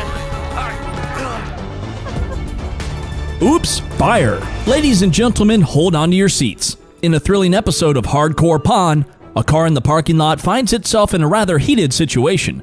No, we're not exaggerating. You'll see. We were really concerned. Your car's totally on fire right now. Shouldn't we try to get a hose over there? It's right underneath those power lines, which is our power lines. It's burning so bad that it's going to burn the electrical wires. We call 911. Rich is directing traffic. It was right next to our power lines. What are we supposed to do? Isn't that a chaotic scene that feels right out of an action movie? However, in the middle of all the frenzy, check out this guy. You won't want to miss this. As his car's in flames, this guy is pulling out his fire helmet, his fire jacket, fire equipment. I'm thinking, what the is going on? All right, dude, this thing's starting to go. Now we got to come up with another plan. That's going to cut up those power lines. Les, it's time to act. That fire could get worse. How about grabbing your phone and dialing 911? You know, to keep things safe and sound. Makes you wonder what these guys go through. He's inside of the hood like it's nothing at all. Because of the wonderful effort, the Detroit Fire Department, they saved the day. There's a recall on that car, and I haven't taken it in yet. You were stupid. You were stupid. That was a bad day for not to take in your car for a recall. The toilet. All right, who's in the mood to take a big dump? If yes, these two ladies have the 1955 rare toilet. What? Here's the unusual bathroom adventure. How much do you want for this toilet? $400. They don't make them anymore, and I saw a pink one online and they wanted $600. Seth lays down the law. In case you missed the memo, we don't do toilets here, so these ladies might want to flush their deal elsewhere. How about $50? $10? Oh, my goodness. Really? Well, I don't want to put it back in the car. I know this is a crappy old toilet. Paying $10 to get under my brother's skin is all worth it. Ashley sure knows how to annoy her brother, but this time, she might have taken it up a notch. Anyway, just have a look at how he decides to take care of the toilet deal. Would you like to double your money? Who wouldn't? Here's 20. Meet me outside. See you out there. Bobby J, bring it this way. Take it Seth, easy, what are Seth, you doing? please. Seth! Mechanical bull. Ah, the nostalgia of the Wild West, where bull riding and tough cowboys reign supreme. But it seems like someone didn't get the memo that times have changed. It's time to get with the program, people. Girl, we're trying to sell our mechanical bull. Why do you have it? We had a Western-themed restaurant bar before, and that was the theme. We put the bull into the bar, and now we've recently remodeled and changed themes, so now we've got to sell the bull. Well, slap on those cowboy hats. We've got ourselves a scene here. But seriously, who's taking bets on whether they can wrangle a decent price for that rodeo-style bull riding? How much do they cost? They cost around $15,000 to $20,000. How much do you want? $15,000. If I was to buy this brand new or buy this used from you, it's the same price. Rental companies rent these out for $750 a day. There's a lot of revenue potential. So 2,000 one time too. Two no. Oh dear, it's quite a sight to witness these macho men taking their bull back home, but hang on, because Ashley just might have a surprise up her sleeve. 3,000 right now. 45. 31.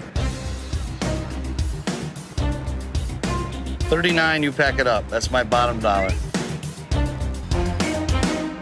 34. I can't do it. Sorry, good luck. Casket car. You won't believe this one. A man seeks to part ways with his unconventional ride, a casket car, hoping to strike a deal with the pawn shop. I kid you not, to watch for yourself. So explain to me why you bought this? Well, we're really into Halloween, and it's basically the ultimate prop. I mean, our house is decorated, completely inside and out all year round. And by far, I believe this is one of the best vehicle we've ever owned. It's an everyday car for us. Well, Halloween enthusiasts, just let me know if it's the ultimate prop or not. But just wait, aren't we all curious if there was something inside the trunk? 30 years old, it's still pretty good. Are you selling it with the coffin? Yeah, we could do that. I mean, obviously. Is that a fake coffin? No, this is a real coffin out of a funeral parlor. Did it come with the casket? No, I gave it to my wife on Valentine's Day. Really? Oh. Things took an unexpected spooky turn. What's going on here? Maybe it's time we shift our attention from the creepy casket dummies and focus on the deal at hand. How about $1,500? What? Are you joking? He sees the value in a classic car. What's it gonna do? How about 25 with the coffin? Wait. You're really seriously? Thinking about it, yes. $1,600. How about 18? $1,650. No. Monster deals. Horse. Hovercraft.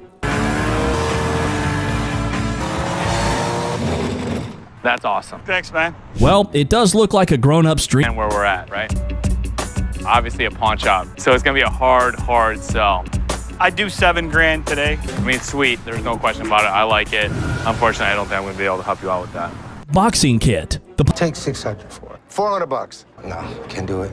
$450, $60, $70, $500. Very much, I appreciate it. Redneck. Who said cycling was only a part of childhood? Not for this man. He brings in a super stretched redneck tricycle with a gear shifter that doubles as a beer tap.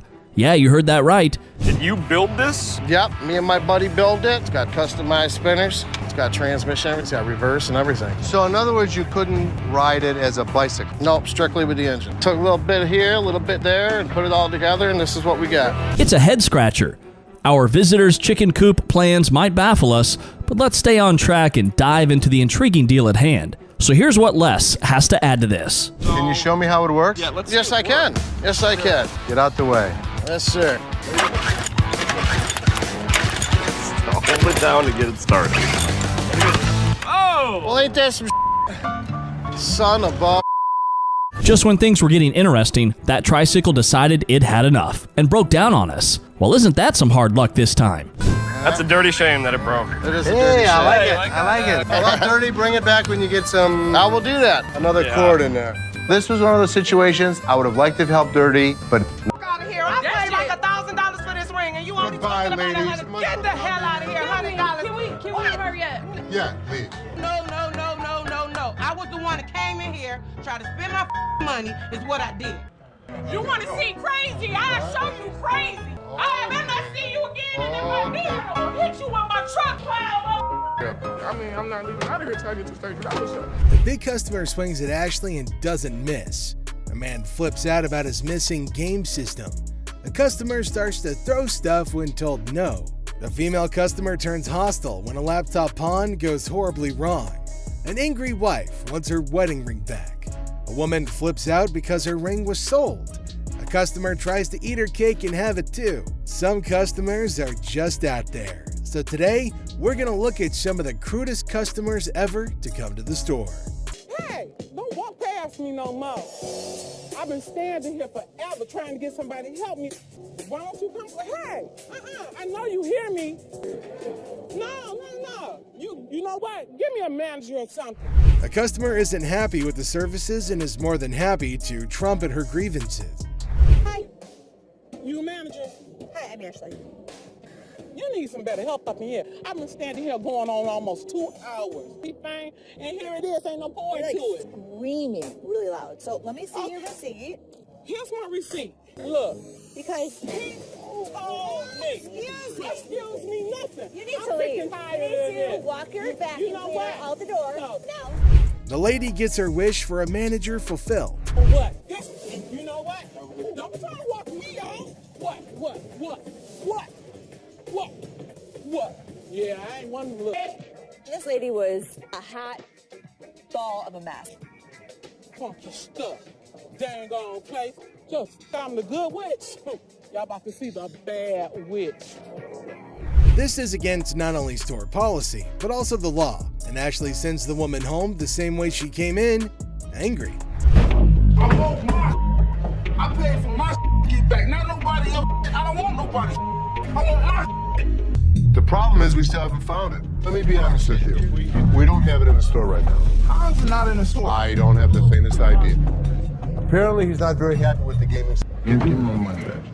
So let's come over here. Let's write him up. Come right over here and we'll take care of you. The customer has had his item in pawn, but it's gone when he tries redeeming it. For the community. You ain't even trying to. The worst thing. What does the community have to do with you? Because I did something for you. Stop yelling at me. Stupid. Get your hands off. Get my. Don't be stupid. So what does that mean? It means what I said. You a man, I'm a man. Don't be stupid. You a man, you don't be stupid. I don't give a. No, he's just being an ass about it. Him. You. When Les intervenes, things seem to settle down, but the customer gets way too comfortable.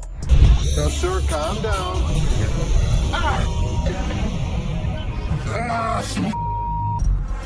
I give you my word. Whatever I owe you, you're going to get. Here's what I can give you. He finally calmed down, and we struck a deal. This was one of those situations that should have never happened. The problem was, Seth's guys f***ed up. He tells me I can run stuff, and then he doesn't give me the power to do it. Let me make the decisions. You have to trust me every once in a while. Just when you think it can't get worse, it does, as the man goes for Les's throat. Good. What's up with this?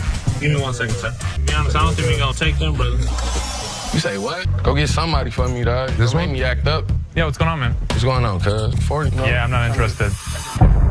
For real? For real. This on that bum. Listen, don't be throwing the at me. You understand? You understand? There's no shortage of entitled customers who come into the store, and this next one easily fits the bill. I mean, what's up with that? Nothing. I'm calling you a scene, so. Y'all about to rush me or something? Here's a guy yelling at the front. What's up with that? On that bum. Listen, don't be throwing the at me. You understand? You understand? Trying to gang. You understand that, dog? Trying to gang up. You understand that, dog? Don't ever throw. Take your hands off my mother. With the customer starting a tantrum, Les finally speaks, and let's just say the others were nicer to the man-child than he was. Yo, y'all ain't over here anyway. I smack the out your ass. Don't even reach behind nowhere. Reach what? Nigga, if I got it, got it. Reaching, Jonas. Don't be killing my stuff. Where the is the loan at? Don't try to steer me down. Well, and what you gonna do? This guy was threatening me that he's coming back. Does he think we don't have security cameras? Does he think we don't know what his license plate number is? It'll be his worst day. If he even thinks about try to step up like they was some players, they ain't really in my ball game. I'm in for real. I'm up. This mother thought he was a badass. As you can see, I'm a badass. Les not only kicks him out, but also ensures the man stays out. If it were up to him, they'd probably ship the man to another state. Hello. How are you? I'm fine. How are you? I like your nail polish colors. Thank you. What do we got here? A laptop? Laptop. Can you type in your password? What brings you in today? I just want to pound it in so I can get. How do you forget the... When's the last time you used this? About a month ago. You forgot your password? Yeah. Try again. I need at least 165. I mean, I can't do 125. 65 or not. When a lady comes in with her laptop, she forgets her password and manners, but Ashley can only help her with one of those problems. Okay, I know what, I ain't got time for it. It's like you don't like your job. You don't like your job, you shouldn't work here, sweetheart. I'm sorry, you really shouldn't. I am respectful. Learn how to talk, learn how to talk, learn how to talk. Have a good day.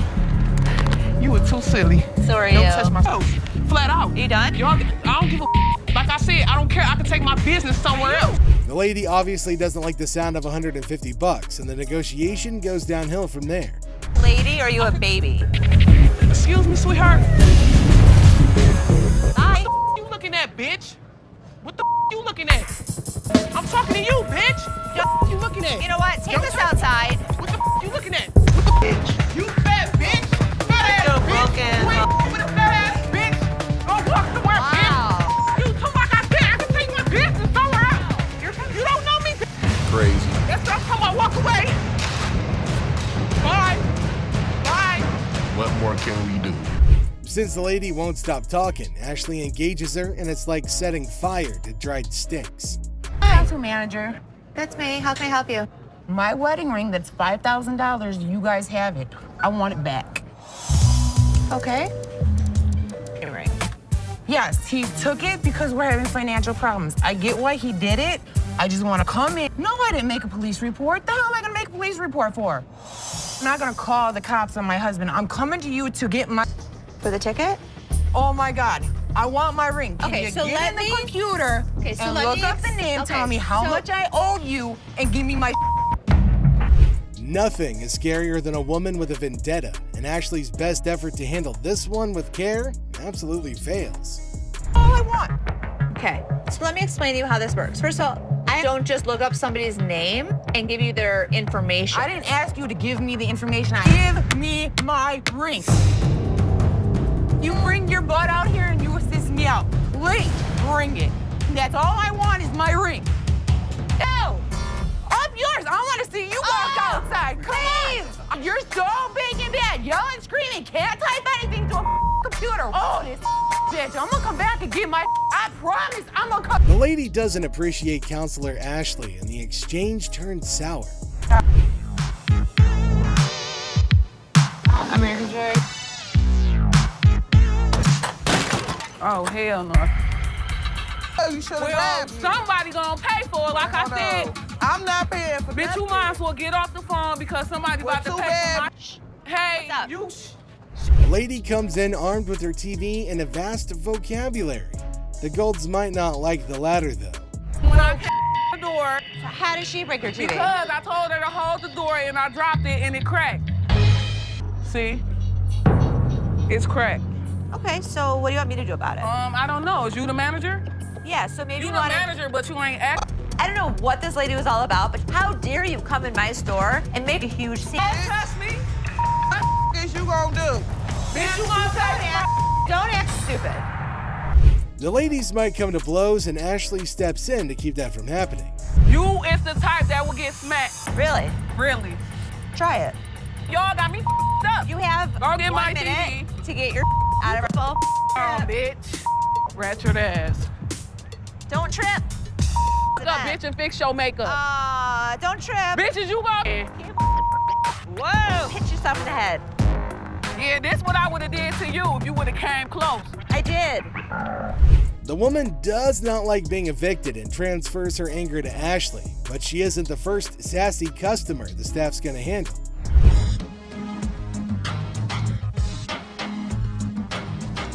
Better try it.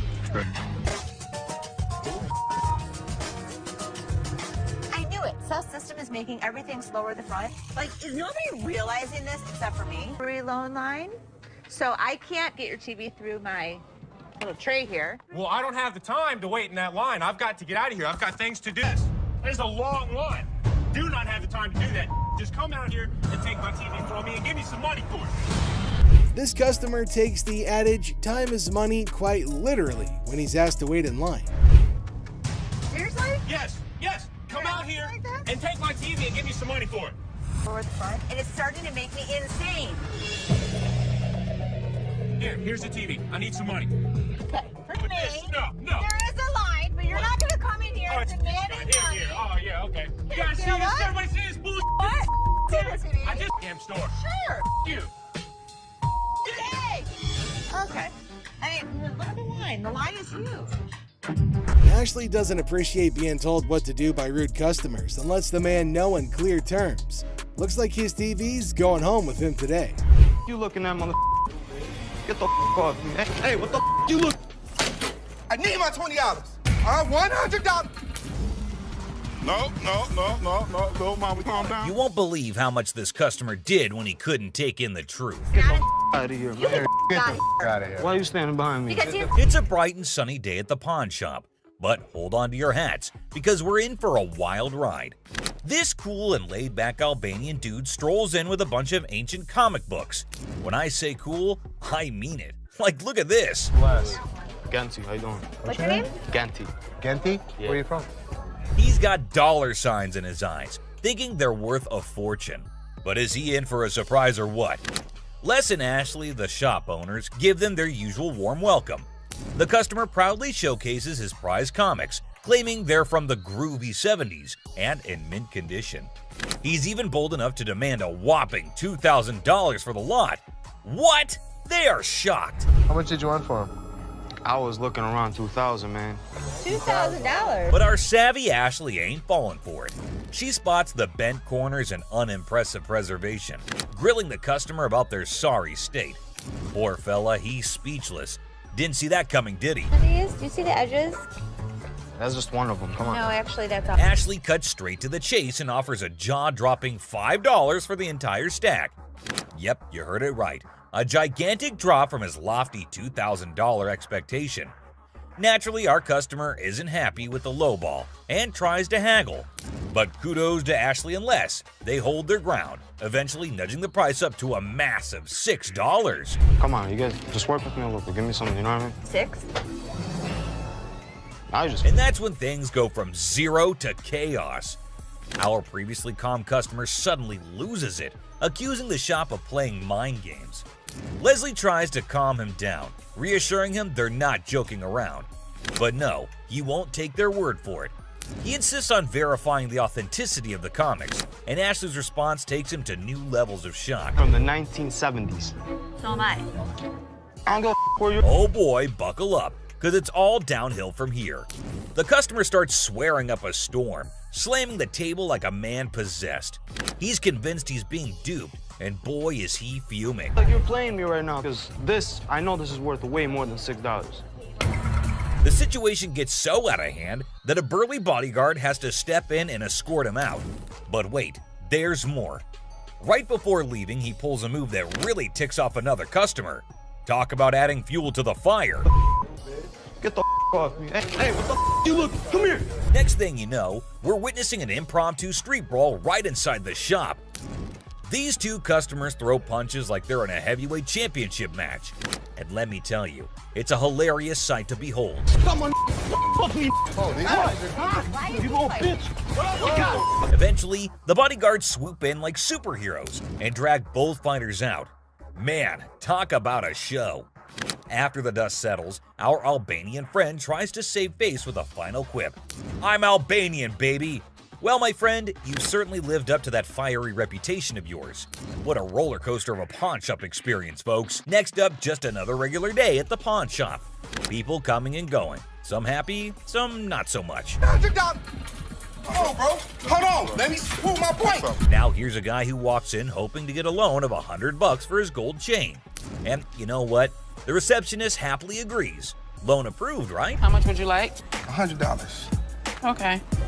I can do the $100. Well, hold your horses, because this is where things go haywire. This customer seems all polite and even hands over his ID for verification. But then he brings up this 20% business, as it's written on the sign right there. The receptionist is completely lost, and the customer starts explaining how he should get 20% added to the $100 loan, making it $120. Put my 20%, right? What 20%, sir? The sign right here say I get 20%. But the poor receptionist has no clue what he's talking about. Politeness goes out the window, folks. The man's anger instantly flares up when he realizes the receptionist is clueless. He asks her if she's ever seen the sign in her life, and boy does he point it out right in front of the shop. Talk about intense. Sir, I don't know what you're talking about. Is you serious? Yes, sir. Ma'am, you ain't never seen the sign? Now, this angry customer won't let it go. His voice keeps getting louder, drawing everyone's attention in the shop. I'm supposed to get 20%. You serious? You gonna give me 100?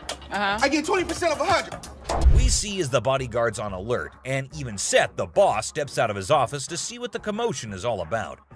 The man keeps angrily repeating that he's supposed to get that 20% with $100. When the receptionist refuses to budge, he demands to see the manager. Seth steps up and asks the customer to read the sign again. He patiently explains what it actually means. At another pawn shop, bring me in the ticket, and when you take it out of that pawn shop, I'll give you 20. But does our furious customer listen? No way. He's sticking to his guns, dead set on his demands. He even goes back and snatches the sign to show it to the receptionist and Seth. You can practically feel the tension, folks. If Seth wasn't behind that glass, this guy might have thrown a punch. Clearly, he's not thinking straight. That's when the bodyguard steps in and takes the sign away from him. Hey, straight up. My man, let this go. Let this go. 20%. The angry customer doesn't even give Seth a chance to explain. Oh boy, talk about rage blinding a person. This irate customer keeps shouting in the shop, demanding his 20%, hoping someone will back him up. Sir. Why? Well, because you're false advertising. I guess you think I can. You're not letting. But here's where things escalate. This customer challenges Seth to step out of his glass office and face him like a man. Whoa, the temperature's rising in here. But Seth's having none of it. He tells him to get out since he's causing a ruckus. And you know what happens next? He gets escorted out by the bodyguard. And get this, he tries to take the sign with him. I'm getting something out this, bro. I'm you down for this time, my man. I'm gonna chase you down. Gotta admit, that's a bit hilarious. But the bodyguard quickly snatches it back, and the customer keeps cursing as he leaves the shop. But wait, there's more. To show his anger, this guy grabs a harmless plant and throws it on the ground. $20 worth right there, bitches. Oh, man. What did the plant do to him? Seriously, what did the plant ever do to you, man? And off he angrily storms away. It's never a dull day around here, is it? This next lady has real poor luck, but it does not excuse her behavior. Wait, man.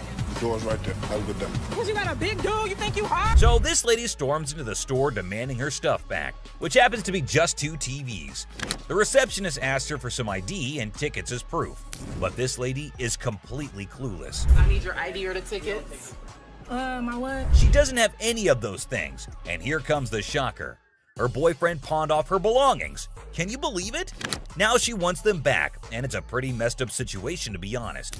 She explains to the receptionist that she can't provide the required documents because her no-good boyfriend isn't even around anymore. He left her high and dry. Ouch, that's gotta hurt. Now Ashley, who overhears the whole thing, initially sympathizes with this poor girl. But hold up, that sympathy doesn't last for long, and for good reason. I feel terrible for her, but I can't help her without her ticket. This customer suddenly loses her mind, like all the anger in the world has consumed her.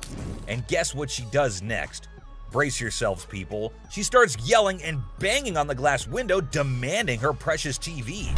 Don't bang on my window! Seriously, that's not how you get things done. Even if someone is trying to help you, no one will tolerate that kind of behavior. Ashley, understandably furious, tells her to back off. The situation gets so heated that Ashley has to step out of the room to confront this unruly customer. And guess what? This lady has the audacity to threaten Ashley. Well, Ashley isn't one to back down, so she tells her to get the heck out of the shop. This customer is beyond crazy, I tell you. It seems like she had a truckload of problems even before she set foot in the store. What? I dare you. Now, the bodyguard steps in to escort her out. But oh boy,